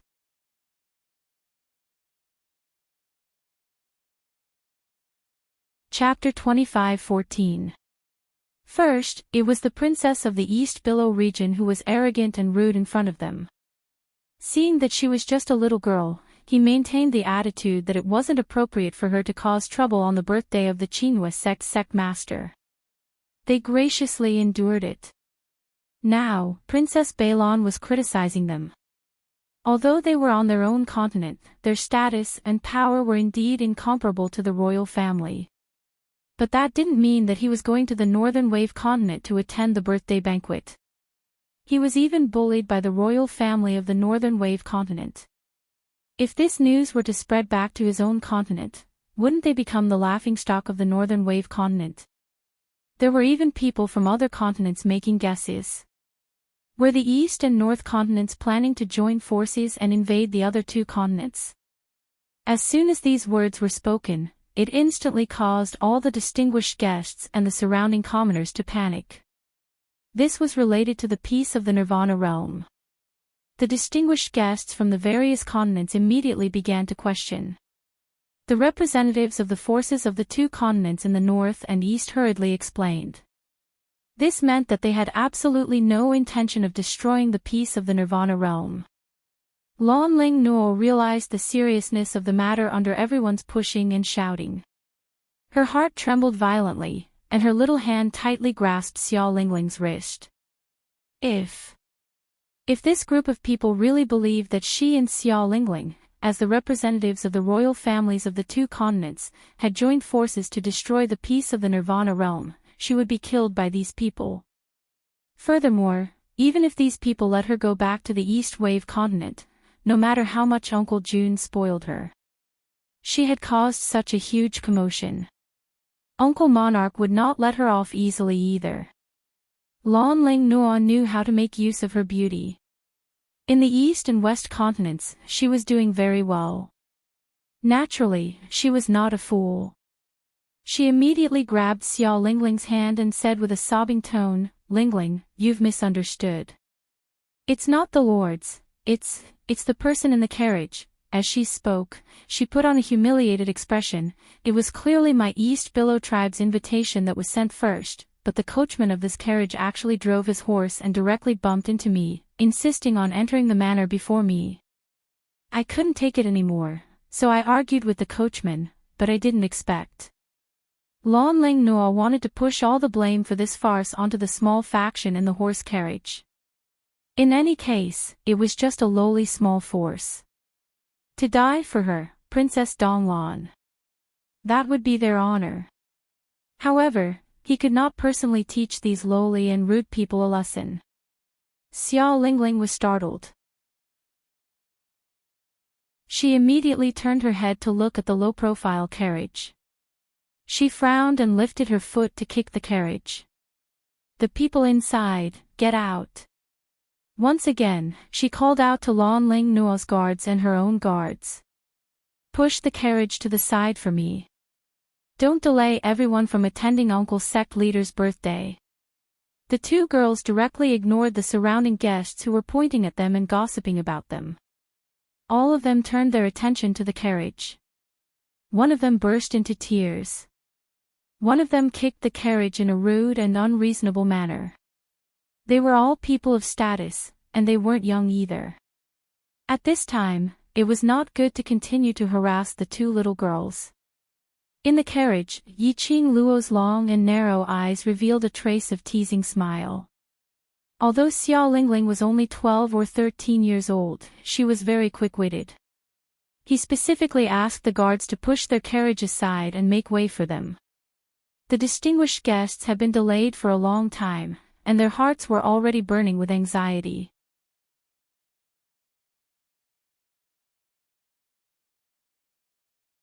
Chapter 25:15. Adding on to that, Xiao Lingling's greeting of Uncle Sovereign had successfully intimidated them.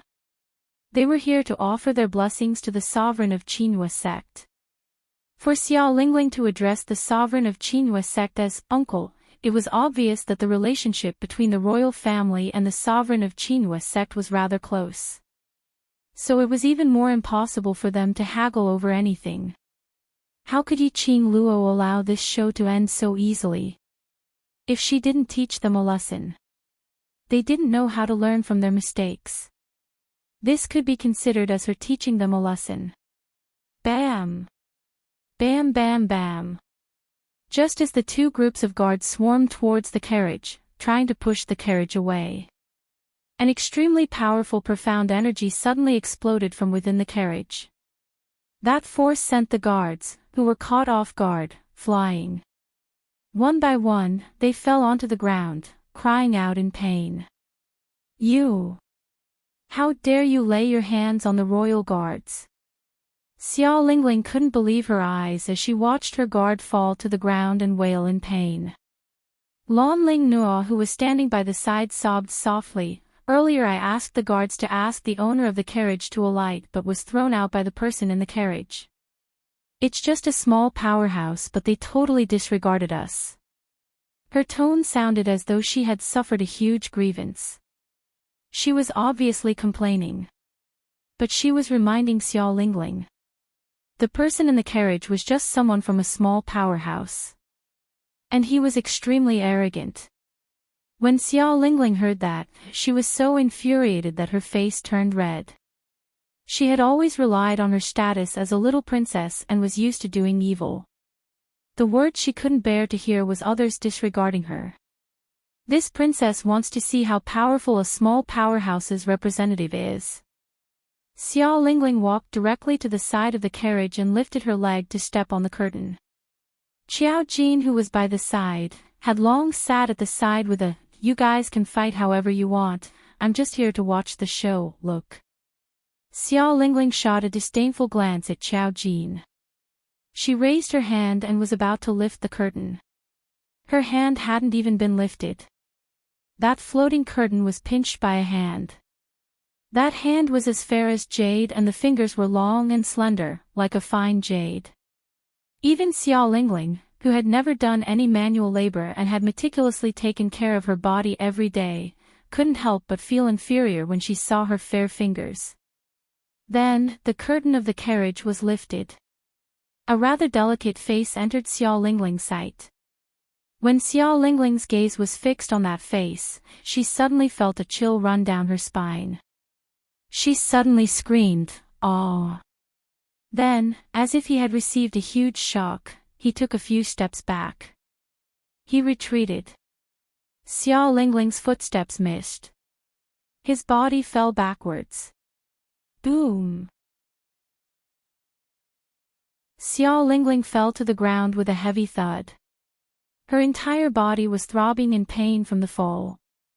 Even the slightest movement would cause his bones or tendons to be pulled, and he would feel a tearing pain. Young princess. The guards who had fallen to the ground were so frightened that they didn't have the mind to care about their injuries. One by one, they rushed forward and shouted anxiously, "Little commandery princess, are you all right? Young princess." Ugh! Xiao Lingling was in so much pain from the fall that tears streamed down her face. With the help of the guards, she stood up, grimacing in pain and gasping. It's you, Xiao Lingling stared at the carriage in disbelief. She was so angry that her body was trembling and her voice was trembling, "Bitch! It's you again, it's you again." The slender figure in red walked out of the carriage.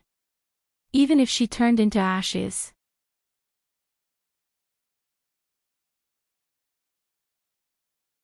Chapter 25:16. Yiqing Luo half squatted on the carriage as she placed one hand on her knee. She tilted her head and looked at the disheveled Xiao Lingling with a smile which didn't look like a smile as she burst out laughing, "Yo, isn't this little Princess Beilan, why? After failing to flaunt your prowess at the Peach Blossom restaurant, you're now running over to the entrance of Qinghua sect to play your little princess tricks." Xiao Lingling's eyes were brimming with tears as her eyes shot out a ruthless glint. Her little face was twisted into a bowl. "You slut! You've been disrespectful to me time and time again, do you believe that I won't ask Uncle Monarch to chop off your head?" Xiao Lingling's sharp voice screamed sharply. Seeing Yiqing Luo. She recalled the humiliation she had suffered in Yiqing Luo's hands previously. Her eyes were filled with fury. "Guards! Capture this lowly commoner for me." The guards looked at each other in dismay. They weren't stupid. Earlier in the carriage, the force which had sent them flying. It was absolutely not a force which they could contend against. Xiao Lingling was after all still young and was in a fit of anger, so how could she think of anything else? Her mind was filled with the thought of teaching Yi Qing Luo a lesson. Seeing that the guards were rooted to the ground, Xiao Lingling was so angry that she bared her teeth. I can't even order you around anymore, is it? Alright, you bunch of trash, wait till I return. I will ask Uncle Monarch to confiscate your family. When the honored guests heard Xiao Lingling's arrogant words, their hearts involuntarily began to beat like drums. This Princess Beilon was extremely arrogant in her words. And from time to time, she would bring out her Uncle Monarch. Apparently, this was the reason why Monarch Beilon gave her such arrogant confidence. Everyone's gaze unconsciously shifted to the front where the signboard of the Delight clan residence was decorated with lanterns and colored banners. It was an extremely festive sight.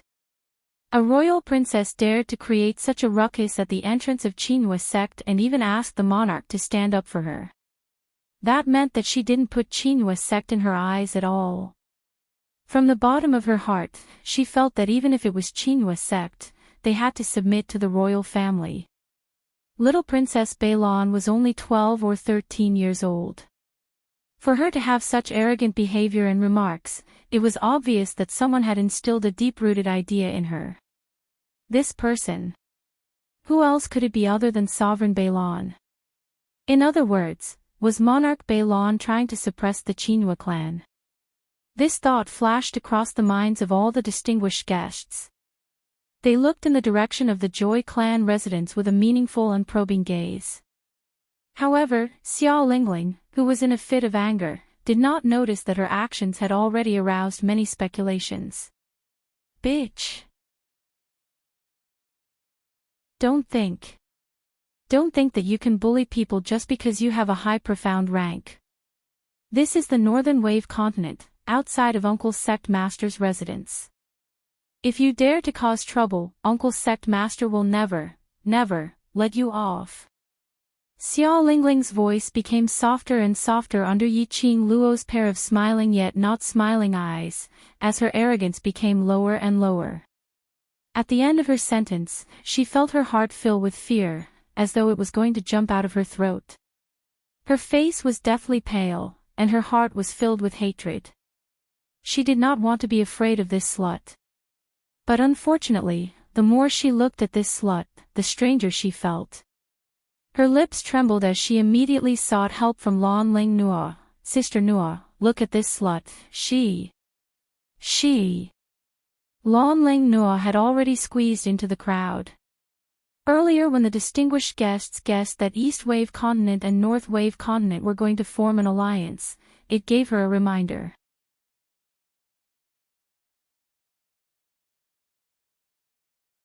Chapter 25:17.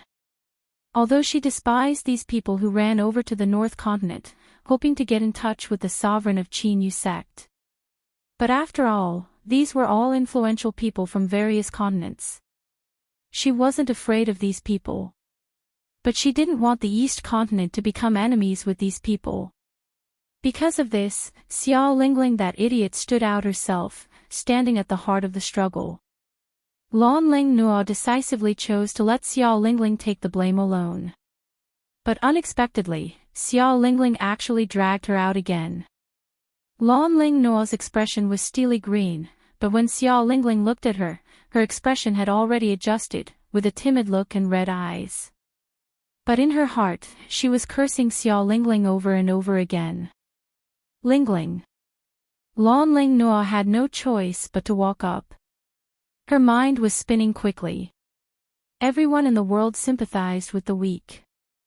No matter what, she had to act pitiful now, using her beauty to attract all the VIPs to stand on her side. Hence, Lan Ling Nua pretentiously pressed the corner of her eyes, as she was about to cry, She's not a lady to be trifled with, Lingling, let's go. Saying that, Lan Ling Nua pulled Xiao Lingling's arm and was about to leave. He vividly portrayed the look of helplessness and humiliation on his face. Look, how pitiful she was. Bullied by a shrew, all the grievances could only be swallowed into her stomach. Lan Ling No's pretentiousness, whether the VIPs took the bait or not, she didn't know. But Xiao Lingling was definitely stabbed, not to be trifled with. In my North Continent's territory, there's someone whom I can't trifle with. Lan Ling No immediately continued, she dared to poison the Battle King's young lord, and even in the Peach Blossom restaurant, relying on the power of the Peach Blossom 3000 mercenary group, totally disregarding the East Continent and North Continent. She must have a distinguished status, we'd better forget about it. It was obviously words of persuasion. But every single word was to agitate Xiao Lingling. The two princesses of the two continents, although they didn't interact often.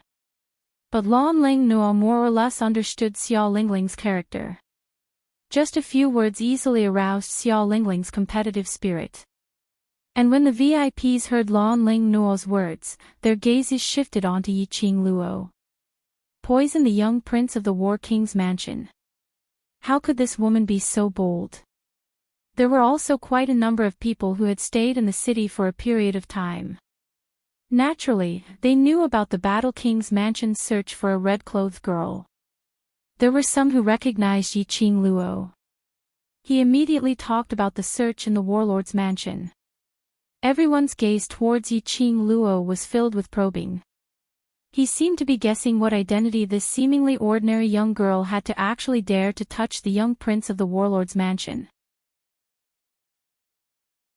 Distinguished status. Xiao Lingling's sharp voice rang out. A lowly commoner dares to say that he has an honorable status. Yiqing Luo, whose nose was pointed at, leisurely curled her pink lips as she tilted her head slightly, smiling at Xiao Lingling, lowly commoner. In the eyes of the young princess, we, the common people, are lowly peasants. Xiao Lingling only heard the words, we are ordinary people. Immediately, he was even more certain that Yiqing Luo was just a little thing without any influence. Without thinking, he sneered angrily, of course. No power or influence, aren't they lowly peasants? You have to bow and scrape when you see me, aren't you lowly peasants? Yiqing Luo's smile grew wider.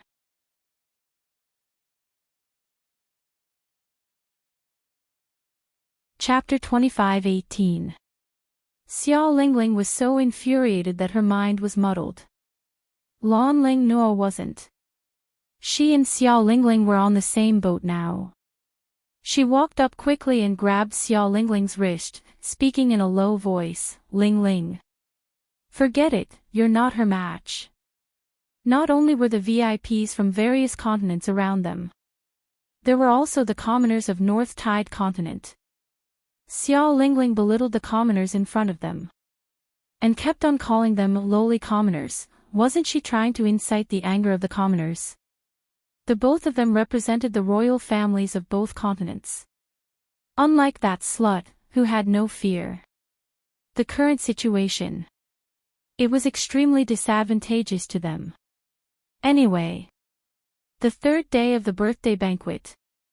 They had plenty of chances to teach that slut a lesson. Lan Ling No took a look at the VIP's gazes, which all fell onto them. She adjusted her expression and gently patted Xiao Lingling's hand. All right, Ling Ling, don't be calculative with those small powerhouses. They're all people who don't know the rules, don't get yourself into a mess. Xiao Lingling pursed her lips tightly, her face was filled with anger as she stared furiously at Yiqing Luo. But she put on a look as though she had listened to Lan Ling No's persuasion. Just at this moment, a hurried voice was heard from the Qinghua sect's manor. Today is Qinghua sect sovereign's birthday banquet. No matter what enmity we have, please treat each other respectfully on account of sovereign's face. Following that, a plump man dressed in a black brocade robe walked out in quick steps. The middle-aged man wiped the sweat off his forehead and saw the two young ladies blocking the entrance as he hurriedly put on a smile. Isn't this the East Wave Region Lord and Little Region Lord? You must have waited for a long time, please come in. The middle-aged man smiled like a Maitreya Buddha. Apparently, Qinghua sect had heard about what happened outside the manor. They specially sent someone over to mediate. Looking at the middle-aged man's dressing, he should be at least a steward of Qinhua sect. As expected, Xiao Lingling pouted and complained, "Stewardine, I arrived a long time ago. If I hadn't bumped into this lowly commoner, would have come to congratulate Uncle's sect leader on his birthday. Little ancestor, don't get angry and harm your body. Everyone here is a guest." Butler Yin smiled as he conveyed Xiao Lingling's message. He then said, "The sect leader was still thinking about the two princesses just now. I'll bring the two princesses to see the sect leader. Anyone with a discerning eye could tell." Housekeeper Yin's words were just polite words to resolve the matter. However, Xiao Lingling couldn't tell. After all, he was still young, and some of his tricks were learned in the palace. But when it came to the human heart and irony, her attainments were still too shallow. On the contrary, she felt that Housekeeper Yin had treated her with such importance, and every word he had said was to please her. It was enough to prove how favored she was in the Northern Wave continent. Even Uncle's sect master, on his birthday, was still thinking about her. Xiao Lingling gleefully threw a provocative look towards Yi Qing Luo's direction. At this moment, Lan Ling Nuo was also extremely pleased. He was even more certain that the East Wave continent was now so powerful that the other continents had to take a detour around it. It seemed that it wouldn't take long. The East Wave continent would be able to rule the entire Nirvana realm. After that, she would become the one and only region lord in the Nirvana realm. She proudly raised her pretty little face and put on a noble look as she looked at Housekeeper Yin, then lead the way. Housekeeper Yin's expression changed slightly. After all, he was used to playing Tai Chi, so he didn't want to haggle with a young lady.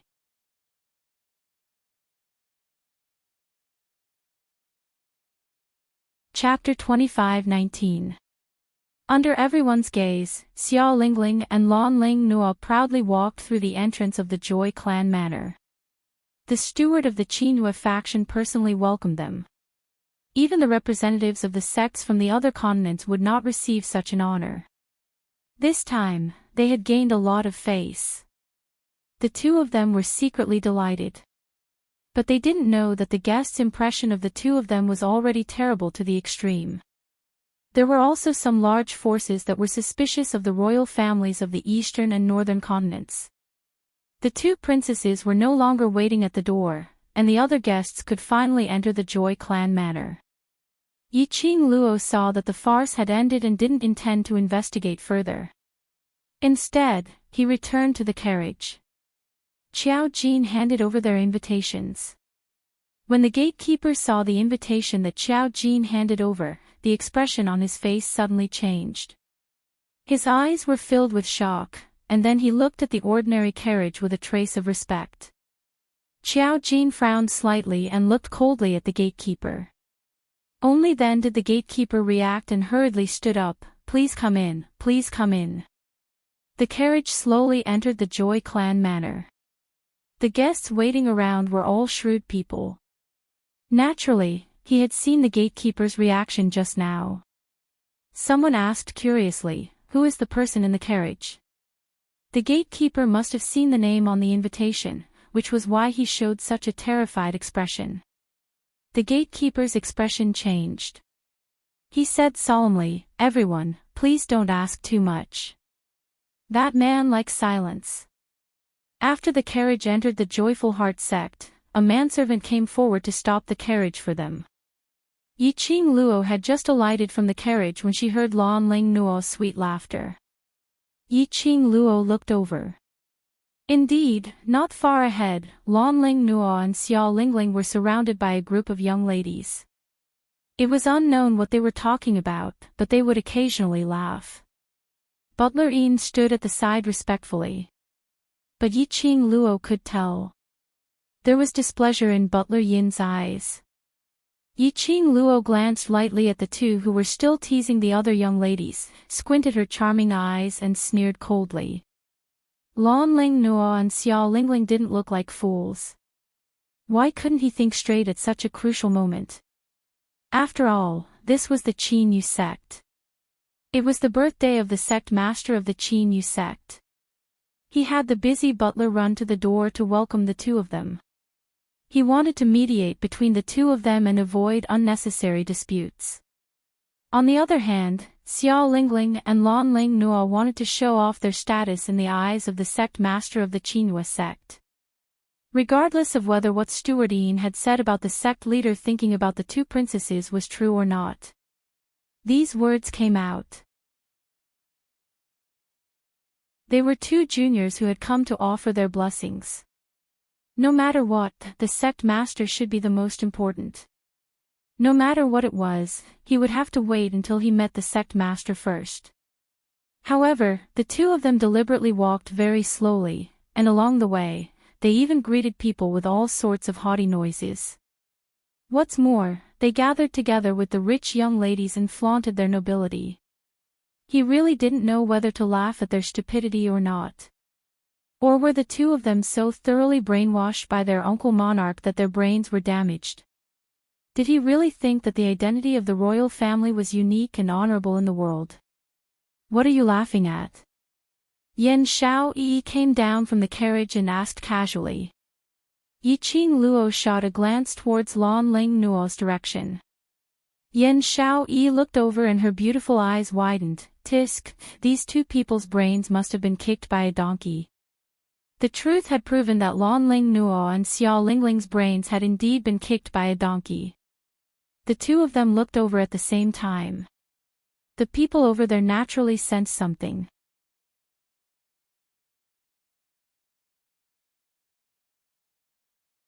Chapter 25-20. Lowly commoner, how did you manage to sneak in? Xiao Lingling frowned and glanced at Xiao Jin with a face full of disdain. Do you know what this place is? A coachman dares to stand in the Chinyu sect. This is Uncle Patriarch's birthday celebration, not any Tom, Dick or Harry can just come in. The other 5 to 6 young misses saw Xiao Lingling's attitude and asked curiously, who is that? Which family's Missy is she from? Missy? Xiao Lingling snorted coldly and sneered, just a small powerhouse's waste, dragging her entire family to Chinyu sect, trying to build a relationship with Uncle Patriarch. Why don't you take a look at your own status first? Yiqing Luo didn't want to bother with these two silly women. She pulled Yen Xiaoyi and followed behind the carriage. But in Xiao Lingling's eyes, Yiqing Luo had silently acknowledged her lowly status. Feeling ashamed and embarrassed, he wanted to escape at the last minute. Since you're so thick-skinned to get an invitation, why are you afraid of others talking about it? Xiao Lingling naturally wouldn't let go of this chance to humiliate Yiqing Luo and the rest. She pulled Lan Ling Nuo and walked towards Yiqing Luo's direction with the other young misses. Today was the birthday celebration and Chinyu sect was a place of freedom. The guests came and went as they chatted and socialized. Yiqing Luo and the rest were not far from the entrance of the Chinyu sect. Just a little noise and it attracted a lot of attention. With Uncle Patriarch's support, Xiao Lingling naturally wasn't afraid of the gazes from the surrounding people. Earlier at the entrance, they blocked the entrance and delayed the other guests' time, which was why they were blamed by the other guests. Now, she wanted to take revenge. She wanted to make that slut cry in shame and leave this place. Xiao Lingling raised her voice and pointed at Yiqing Luo. Which continent are you from?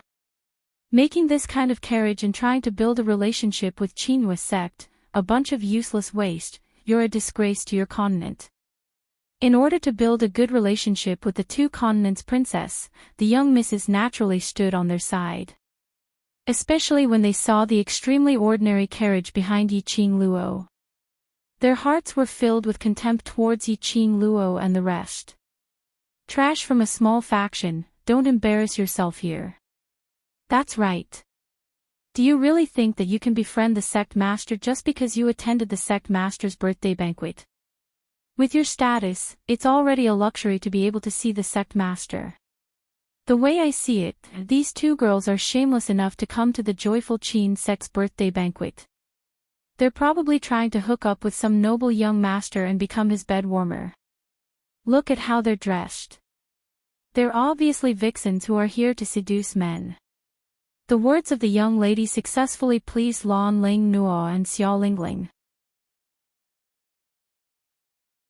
Yi Qing Luo and Yen Xiao Yi exchanged glances, expressing their innocence. Flowery.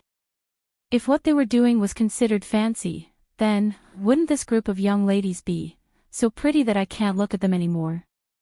Each and every one of them shone with golden light, wishing that they could wear gold and silver to fill themselves up. And he still had the cheek to say that the two of them were fancy pants. His ability to lie through his teeth was also unparalleled.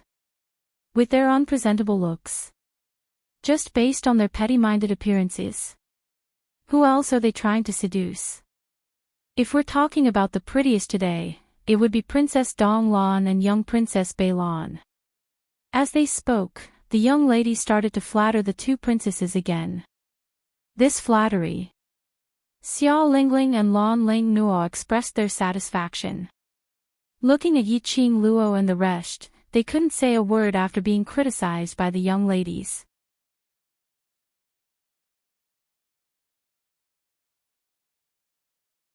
Chapter 25-21. Lan Ling Nuo put on a high and mighty look as she held Xiao Lingling's arm and walked over arrogantly. She sneered scornfully, "As a person, you need to know your own limits, don't dream about things that you can't get." Saying that, she looked at Housekeeperine. "Housekeeperine, these people have bad intentions and their status is lowly, to let them attend the sovereign's birthday banquet, it's a disgrace to Qin Yusec's reputation, it's better to chase them out." Housekeeper Yin's face had already turned steely green. He hadn't had the chance to speak. Lan Ling Nuo had already walked in front of Yi Qing Luo as her red lips curled up complacently, but she put on a gentle and generous look. "Miss Yi, it's not that I'm not willing to let you attend the sovereign's birthday banquet, but your status is simply too lowly, and it's a disgrace to Qin Yusec's prestige. In order to protect your continent's reputation, and to protect your remaining dignity, leave Qin Yusec." His words were full of emotion and voice. As though the starting point of this decision was really for Yi Qing Luo's own good. The young ladies behind her nodded one after another as their faces were filled with disdain and ridicule. Yi Qing Luo let them speak as she smiled. The expression on her face was as calm as still water. Her quiet and seductive eyes stared straight at Lan Ling Nuo. Lan Ling Nuo's smile froze at the corner of her mouth. Lan Ling Nuo's body stiffened as her voice trembled. "You. What are you looking at? Don't tell me what I said is wrong." "Of course Sister Nuo is right." Xiao Lingling raised her head as she said proudly, "Sister Nuo's suggestion is to help you retain your reputation, don't be ungrateful." Yi Qing Luo tilted her head as she gave a low laugh.